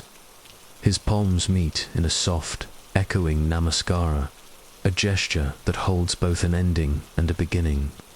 The deep night gradually softens its hold, yielding to the first fragile tendrils of dawn. Outside the temple walls of Vijayanagara, the horizon blushes faintly with the softest shades of peach and lavender, the sky slowly shifting from the deepest indigo to a muted, calming blue. The air holds a stillness, almost sacred, as if the world is pausing to take a breath before the bustling day begins. Within the cool stone walls of the scriptorium, Varadin remains seated cross-legged on his woven mat, his hands folded gently in his lap. The soft light of a small oil lamp flickers beside him, its flame trembling slightly in the faint breeze that slips through the open lattice windows. Around him lies the collection of palm leaf manuscripts he has painstakingly inscribed through, the night each one a delicate bridge between the past and the present, a whisper of ancient wisdom captured in dark ink on fragile leaves. He breathes slowly, deeply, the rhythm of his breath in tune with the quiet pulse of the temple around him. The scents of sandalwood, tulsi, and freshly ground spices linger in the air, mingling with the faint aroma of old parchment and ink. It is a fragrance both grounding and ethereal, a sensory thread, weaving him into the fabric of this timeless place. Varadin's eyes trace gentle shadows cast by the rising sun filtering through the intricately carved wooden screens. The patterns dance lightly on the cool stone floor, weaving a subtle tapestry of light and dark that shifts with every passing moment. He watches these quiet movements with calm attentiveness, feeling the gentle flow of time itself.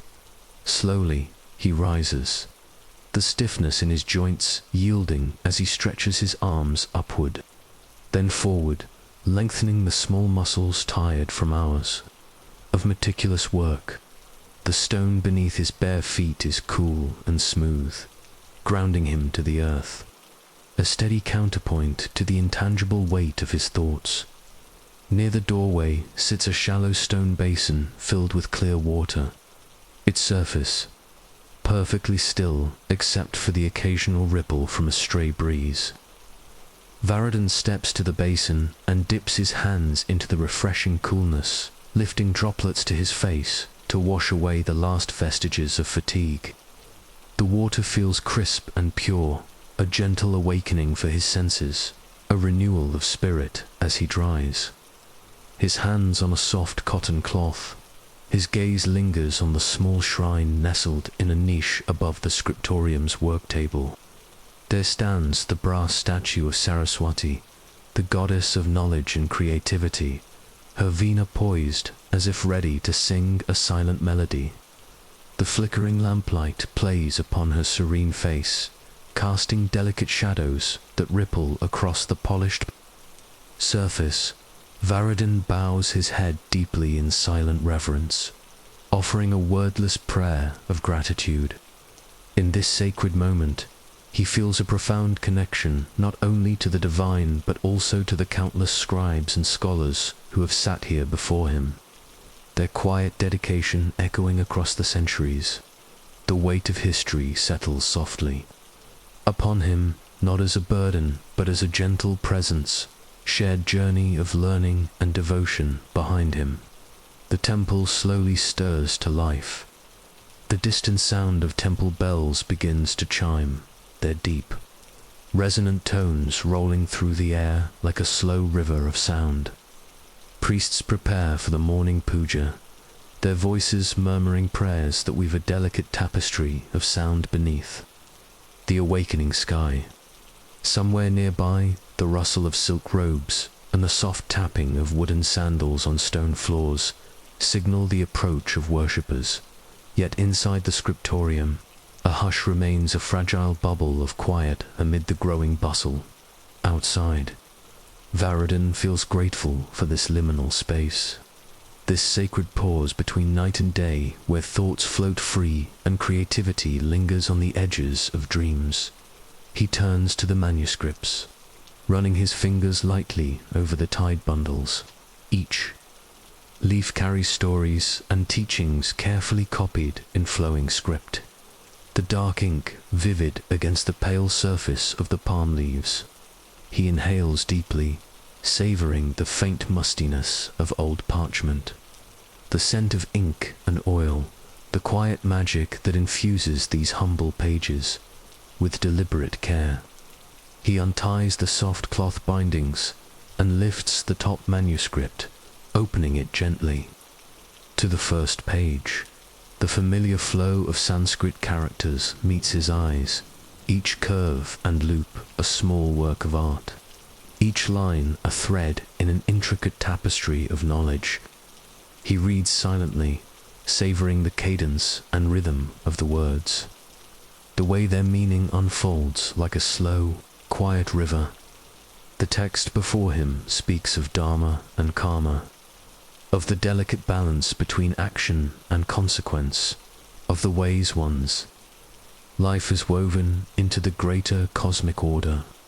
Varadin feels these teachings resonate deeply, as if they are not merely words on a page, but living truths whispering through the ages. Outside, sun's golden fingers begin to spill over the temples, terraced rooftops, illuminating intricate carvings of lotus flowers, celestial musicians, and guardian deities. The world seems to hold its breath in the light's gentle embrace, every detail shimmering with new clarity. Varadin rises once more, walking slowly to the window where he can gaze out upon the temple courtyard. The gardens are bathed in soft morning light, dew sparkling like tiny jewels on broad leaves and delicate petals. Birds flit among the branches, their songs tentative but growing stronger with each passing moment. He watches a group of temple dancers, practicing beneath a canopy of banyan trees. Their movements are slow and deliberate, each gesture telling a story as old as the stones beneath their feet. Their costumes shimmer with vibrant colors, reds, golds, deep blues each thread, catching the light like flickering flames. For a moment, Varadin allows himself to be transported by the dance, imagining the music and rhythms that guide their bodies, the whispered stories that shape every step and glance. He feels the pulse of life flowing through this ancient city, a steady heartbeat beneath the delicate surface of ritual and reverence. Turning back to the scriptorium, he notices a small scrap of cloth caught in the corner, a remnant of last night's work, perhaps a patch used to reinforce a worn manuscript cover. He picks it up, feeling the soft texture between his fingers, and smiles gently. In this place, nothing is wasted. Every fragment holds meaning, every detail part of a larger whole. Varadin gathers his tools, reed pens worn smooth by years of use, small pots of ink carefully sealed to preserve their richness, soft cloths for wiping and polishing. Each item has its place, each motion practiced and precise. There is a rhythm to this, a slow dance of preparation and order that mirrors the steady pulse of the temple itself. He moves to the small garden outside the scriptorium, stepping barefoot onto the stone path. The earth beneath his feet feels cool and solid, grounding him in the present moment. He breathes in the scent of jasmine and hibiscus, the faint musk of damp soil, the freshness of early morning. Near the edge of the garden, a stone lantern stands sentinel, its moss-covered surface softened by time. Varadin approaches it, bowing his head in quiet respect. The lantern's simple beauty speaks of centuries past, of countless dawns witnessed in patient stillness. As he walks back inside, he pauses before the shrine one last time. The flickering lamp has burned low, the flame casting long shadows. On the walls, he adds a fresh wick to the oil lamp, tending the flame with care until it burns steady and bright once more. The temple bell tolls again, its sound carrying far and wide, a reminder that the day is beginning in earnest. Yet within these stone walls, time seems to slow, stretched thin like the delicate fibers of the palm leaves. Each moment unfolding with deliberate grace. Varadin returns to his mat, sitting down with a deep sigh of contentment. He closes his eyes briefly, allowing the soft stillness to wash over him like a gentle wave. In this sacred space, surrounded by ink and incense, stone and silence, he feels a profound peace, a quiet communion with all that has come before and all that is yet to be written. Slowly, he opens his eyes and reaches for a fresh palm leaf. His hand moves with ease and confidence, the reed pen poised to bring new words to life.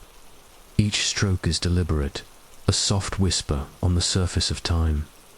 The scriptorium breathes with him, alive with the gentle pulse of creation and devotion.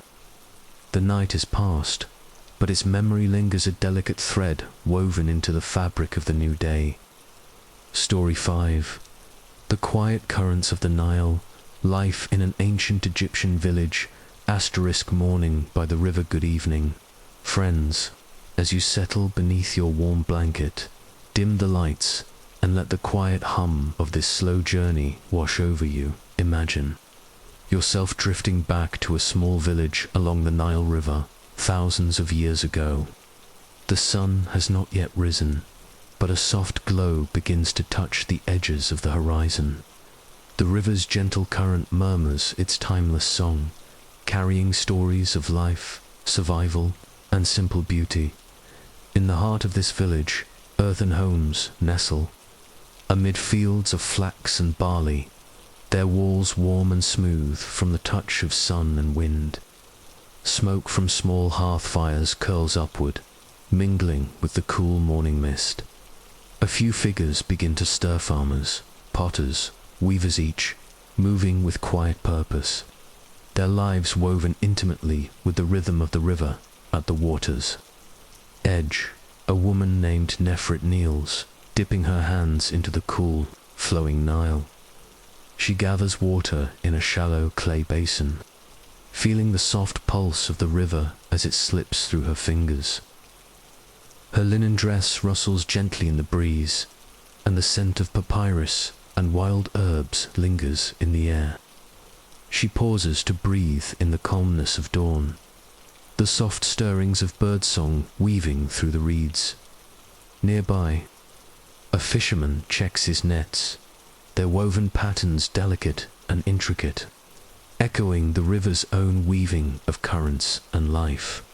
His hands are calloused but gentle, the product of long days spent coaxing food from the water. He looks up as the sun peeks over the horizon, a slow smile touching his lips. Inside one of the mud brick houses, a potter shapes clay on a simple wheel, the soft spinning creating vessels destined for daily use. Each curve and indentation speaks of a practiced hand, the quiet artistry of function and form meeting in humble utility. As the village wakes fully, children chase one another through narrow alleys, their laughter light and fleeting like bubbles. On the breeze, women gather in shaded courtyards, weaving baskets and grinding grain, their conversations a steady murmur blending with the river's eternal flow. The temple bell sounds faintly in the distance, calling the faithful to morning prayers. A group of elders walks slowly along a path lined with date palms, their steps deliberate, eyes thoughtful, carrying the weight of years and stories passed down through generations.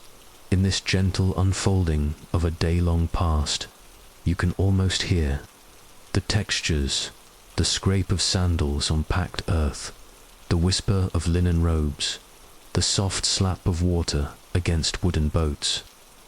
Time moves here like the Nile itself, steady and unhurried, carrying with it the quiet currents of ancient life. A young boy named Hori walks beside his grandmother, carrying a small basket filled with lotus buds. His steps are careful, and his eyes wide with wonder at the shimmering light that dances across the river's surface. Each morning they collect the lotus flowers as offerings to Hathor, the goddess of beauty and joy. The grandmother's hand rests lightly on his shoulder, guiding him forward with the soft, patient authority of many seasons. As they neared the small shrine by the water's edge, they paused to watch a heron poised among the reeds. The bird stands, perfectly still, its pale feathers blending with the morning mist, a living statue in the hush of dawn. Hori holds his breath, transfixed, as the heron finally dips its long beak and emerges with a silvery fish, its motion so swift and smooth. It seems part of the river itself. They continue, placing the lotus buds in a shallow bowl carved from alabaster. The grandmother murmurs a short prayer, her voice low and steady, carrying the rhythms of countless mornings, just like this one. The boy imitates her, lips moving in silent reverence, his gaze lingering on the flowers now floating softly in the bowl. Meanwhile, in another corner of the village, a group of weavers begins their work under the low awning of a shared courtyard. The clatter of wooden looms rises and falls like gentle waves. The threads a tapestry of pale linen and faded ochre, soft blues drawn from rare desert stones. The women speak in hushed voices, sharing bits of news, recipes for honey cakes, and small blessings for children yet to be born. One weaver, named Tia, pauses to adjust her hair, tucking a sprig of dried mint behind her ear. She glances toward the river, where the morning light has now gilded the water in sheets of pale gold. Her fingers move automatically, memory guiding them as they twist and pull the warp threads, her mind drifting to her dreams of the night before, visions of stars reflected on dark water, the soft whisper of reeds swaying in moonlight nearby. An elderly scribe sits cross-legged on a reed mat, his knees propped with a cushion for comfort. He holds a delicate brush, dipped in black ink made from soot and gum arabic. Before him lies a long strip of papyrus, its surface ready to receive. New lines of text, a record of grain harvests, boat repairs, and small disputes between neighbors. His handwriting is slow and elegant, each hieroglyph drawn with reverence, a dance between word and symbol that has carried the voice of his people across centuries. He pauses from time to time, looking up to watch a dragonfly dart through the air, its wings shimmering like tiny fragments of polished turquoise. The sound of a distant goat's bell drifts to him, mingling with the earthy smell of crushed grain and the tang of river mud drying in the sun.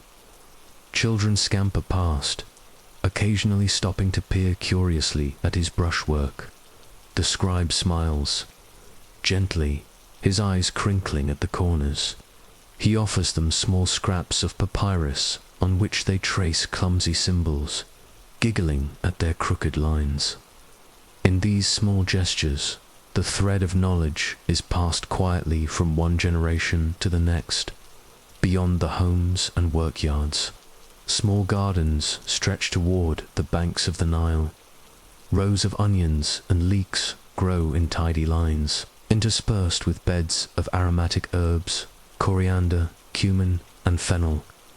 A thin layer of morning dew clings to each leaf, sparkling under the soft embrace of the rising sun. Here, a farmer named Mena crouches among the plants, examining each stalk with tender attention. He pinches off a few yellowing leaves, whispers a quiet prayer to the river for continued fertility, and moves on with unhurried care. Occasionally, Mena pauses to watch a barge glide by, its low, rhythmic creak echoing off the water. The barge is loaded with bundles of papyrus reeds and earthen jars filled with dates and beer, bound for a larger town downriver. The helmsman, standing at the stern with a long oar, raises his hand in greeting. Mena lifts his palm in return, a slow gesture shared across countless mornings in the small open-air kitchens of the village. Fires crackle softly as women prepare flatbreads and stews. The smell of baking bread mingles with the fragrant steam rising from clay pots filled with lentils and garlic. A young woman named Satya stands over her cooking fire, her bare feet shifting slightly in the sand. She uses a flat, smooth stone to flatten dough, humming a tune her mother taught her. Now and then she lifts her gaze toward the river, her eyes soft and unfocused, as if searching for something far beyond the visible horizon dot in a nearby enclosure. Goats and sheep bleat softly, pressing against the wooden fence as a young boy carries armfuls of fresh greens to feed them. He talks to them as he works, his voice low and soothing, as though sharing secrets with old friends. The animals nuzzle his hands, their breath warm and earthy in the cool morning air at the waters. Edge Nefrit returns with her basin filled. She pauses for a moment to watch her reflection ripple and distort on the surface. In that shifting mirror, she glimpses her own face, softened and blurred, blending with the reeds and sky. She smiles faintly, then stands and begins her slow walk back to the house, the water sloshing gently with each step. Noon, in the fields and courtyards, the sun now stands high above the village, casting long, shimmering patterns over the pale mud brick walls and the mosaic of small gardens. The river, once cool and silver in the morning, now gleams with a brilliant, almost blinding white. The hush of dawn has given way to the slow hum of midday, a kind of gentle busyness that flows through every narrow path and shaded corner in the fields beyond the last cluster of homes. Workers move with a practiced rhythm, their linen tunics, damp with sweat, cling to their backs as they stoop and rise, cutting bundles of barley with small bronze sickles. The dry whisper of stalks falling joins the soft clinking of bracelets worn on wrists and ankles, small charms, meant to ward off bad luck and bring steady hands. A woman named Merit stands among the harvesters, her dark hair tied in a simple knot at her nape. Her face is shaded beneath a loosely woven reed hat. She pauses now and then to lift her head, scanning the horizon for the thin, spiraling columns of dust that sometimes rise when the wind stirs the desert's edge. Today, the air remains calm. The only motion, the slow bending of grain and the small whirl of insects darting among the stalks. Nearby, a man named Neberman works alongside his eldest son. The boy, perhaps no more than 12, mirrors his father's every move, his small hands gripping the sickle with careful determination. Neberman sometimes stops to correct the angle of his son's wrist, his words soft, his patience unhurried. The boy listens, cheeks flushed from effort and sun, his eyes bright with pride when he masters a smoother cut. Under a small palm awning at the edge of the field, a group of women prepare a midday meal. They lay flatbreads on woven mats, setting out bowls of lentil stew, fresh cucumbers, and small dishes of honey-sweetened dates. Clay jugs filled with water and beers stand in the shade, cool and beaded with condensation.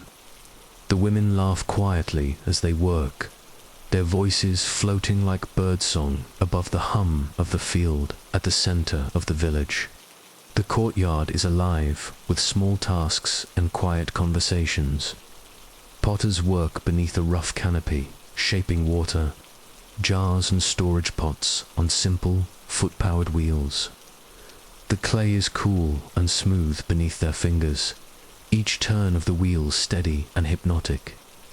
A young apprentice, his hair cropped short and his hands always covered in a thin grey film, carries finished pots carefully to the drying area. He moves as if holding a sleeping infant, each footstep measured and gentle.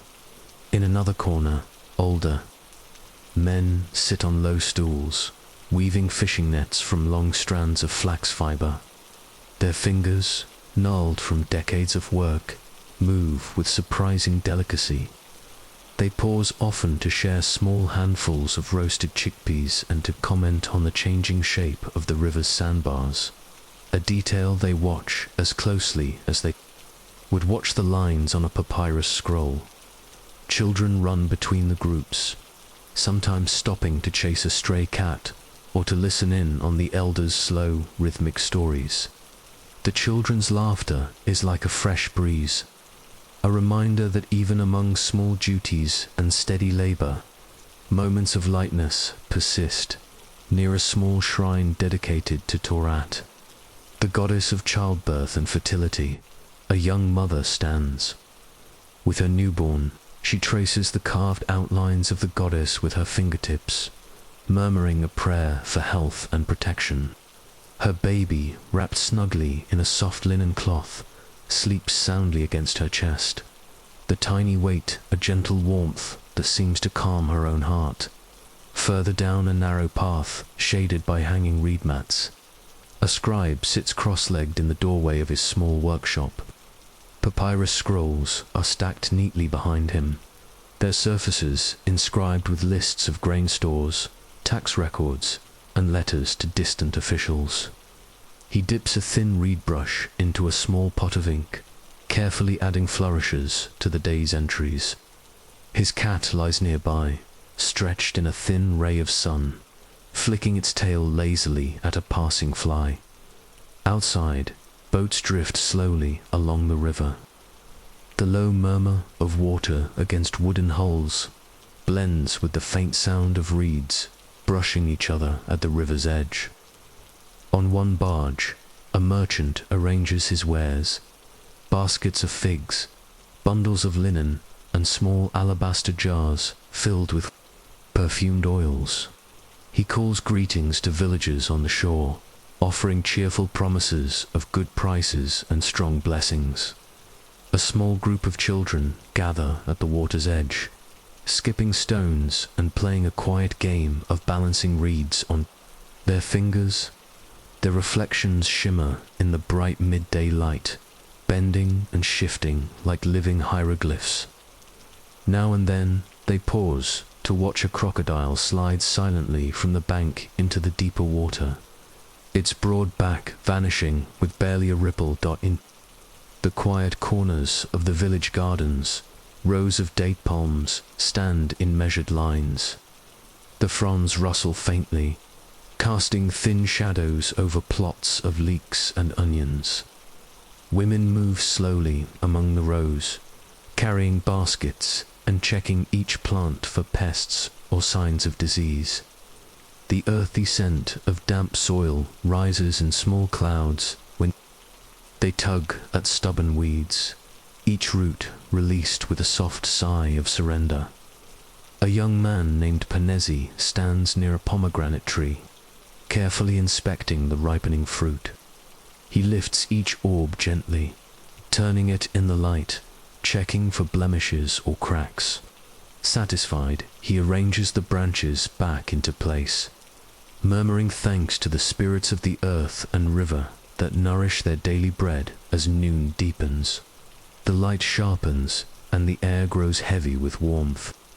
In the courtyards, shade becomes a precious currency, shared freely among neighbors. Clay water jugs, left in breezy corridors, remain cool, their contents a small luxury against the thickening heat. In this slow, deliberate life, every motion is purposeful, yet never rushed.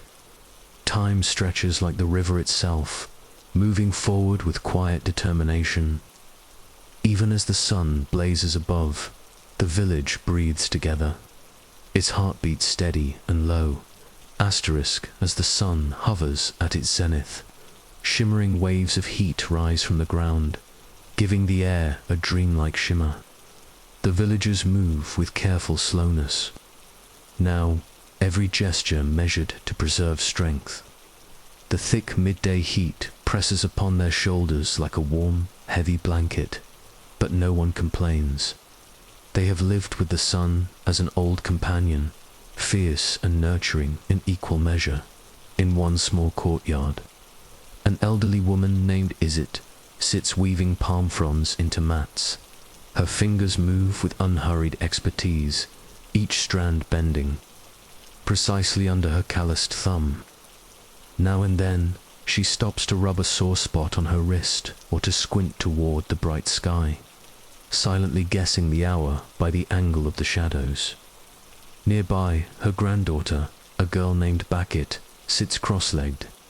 On the ground, she practices braiding thin reeds into small toys, tiny birds and fish that she will give to the younger children later. The girl hums softly, an old lullaby handed down through the women of the family. Her voice is light as a drifting feather, weaving into the air along with the smell of crushed mint and fresh linen drying on a low line. Soft tapping echoes from the street as a potter rolls a new jug to the shade. The vessel is still soft, its clay skin gleaming like wet river stones. He examines it carefully for cracks, brushing away small lumps and smoothing imperfections with a damp cloth. Around him, half-finished jars and bowls sit in tidy rows, waiting for their turn in the sun or the fire. Each piece holds a promise of future use: water drawn from the river, barley stored for winter, honey collected from hidden hives among the reeds. In another shaded nook, a young mother grinds barley into coarse flour using a low, flat stone. Her infant sleeps nearby on a soft mat, one tiny hand curled around a carved wooden amulet. The rhythmic scrape of stone on grain fills the air with a soft, almost musical beat, a quiet accompaniment to the gentle buzzing of bees drifting lazily from blossom to blossom in the garden beyond. A few steps away, an old priest moves slowly along a narrow path, scattering small handfuls of natron salt along the edges of the irrigation channels. His movements are ceremonial as well as practical. The salt helps purify the water and is believed to keep away certain pests. As he works, he murmurs blessings to Hopi, the god of the Nile, thanking him for the life-giving floodwaters and praying for another fertile season. In the cool interior of a small storage room, two young men stack newly harvested onions and garlic in neat pyramids. Their laughter bounces off the mud brick walls, mixing with the occasional creak of the wooden doors as they open and close to fetch new baskets. One of the young men teases the other about a girl he hopes to marry, and the conversation drifts into dreamy imaginings of future harvests, shared meals, and small children racing along the banks of the river. Out by the granary, a group of children toss pebbles at a line scratched into the ground, a simple game of skill that sends peals of laughter up into the hot, bright air. One child tries to balance a clay pot on her head while stepping carefully along the imaginary line, wobbly and giggling as the others cheer her on. Their joy spreads like ripples in water, echoing softly against the sunlit walls. A merchant's barge drifts close to the shore, its captain calling out greetings in a deep, melodic voice. His wares include bright faience beads, small bronze mirrors, and jars of scented oil, precious luxuries for those who can afford them. A few villagers wander down to the water's edge, examining the glimmering trinkets with curious eyes. They touch the beads and lift the mirrors, their reflections shimmering back in small fragments, merging with the movement of the river. Evening by lamplight and river mistas, the sun begins its long descent toward the western hills. The village slips into a slower, even quieter rhythm. The heat that pressed upon shoulders and walls all afternoon finally begins to loosen its hold, replaced by a tender, golden warmth that bathes everything in a hushed glow. Shadows stretch long and lean across the packed earth, reaching toward each other like fingers yearning to touch by the riverside. Nefret returns to the water, This time to wash the day's dust from her arms and face, she cups the cool water in her palms, splashing it gently, each droplet sparkling in the fading light like fragments of the sun. Behind her, the soft swish of reeds whispers ancient secrets, and the low, contented croak of frogs rises from hidden corners among the lotus pads. A few small boats glide toward the shore, their sails catching the last breaths of evening wind. The boatmen, voices low and steady, share final greetings as they guide their crafts to rest for the night. Ropes creak softly against wooden posts, and the hush of water against hulls is like a gentle lullaby woven by the river herself in the village courtyards. Clay lamps begin to glow, their flames dancing and flickering with each small gust of twilight breeze. Women move among them, lighting one after another, as if drawing stars down to earth to scatter along the paths. The scent of warm oil mingles with that of roasting lentils and honey cakes, the first hints of supper drifting up into the darkening sky. Children, flushed and dusty from the day's play, gather near their mothers and grandmothers. Tiny hands are washed with careful tenderness, and stray braids are smoothed and retied. Here and there, a small scuffle over a favorite doll or red ball dissolves into sleepy yawns and heavy blinks at the communal ovens. The seamstress sets aside her needle and joins others to tend the bread, using long wooden paddles to guide the loaves. The air hums with the warm, yeasty scent of baking dough, joined by laughter and snippets of song. One woman hums a melody about a goddess's love for the moon. Another replies with a verse about barley and rain. Their voices are soft and flowing, as if sewn from the same threads as the linen they work each day near the edge of the village. An elder whose skin has grown soft as worn linen with age sits on a low stool, gently tuning a small harp. The strings catch the glow of the lamps and the last golden touches of the sun. When he finally begins to play, the notes drift into the air like drifting petals, curling around the doorways and gardens, soothing the last ripples of the day's activity. A young mother rocks her infant under a fig tree, the baby's breath rising and falling in slow, even waves. The mother's eyes, heavy yet serene, follow the drifting lantern lights reflected on the water's surface. From where she sits, the river seems endless, as though it might carry her dreams to distant lands far beyond the horizon. In a small shrine near the fields, an offering is prepared, dates arranged in a simple bowl, small cups of beer, and a wreath woven from lotus stems. A few villagers gather in quiet reverence, whispering blessings for a good flood next season, for healthy harvests, for children to grow strong. Their voices blend into the dusk like fading footprints, delicate and gentle dot inside the potter's workshop. The day's last pots are set aside to dry.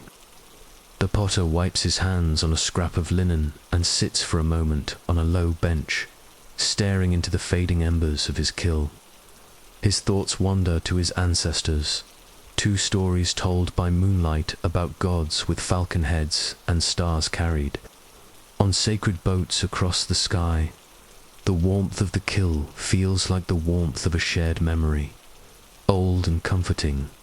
Back by the river, fishermen mend their nets by lamplight. The fine mesh glimmers with each tug and loop, the fibers whispering under their fingers. Small jokes are exchanged quiet, knowing jokes born of countless evenings spent exactly like this, side by side with the same gentle patience. In the gardens, the last of the day's chores wind down.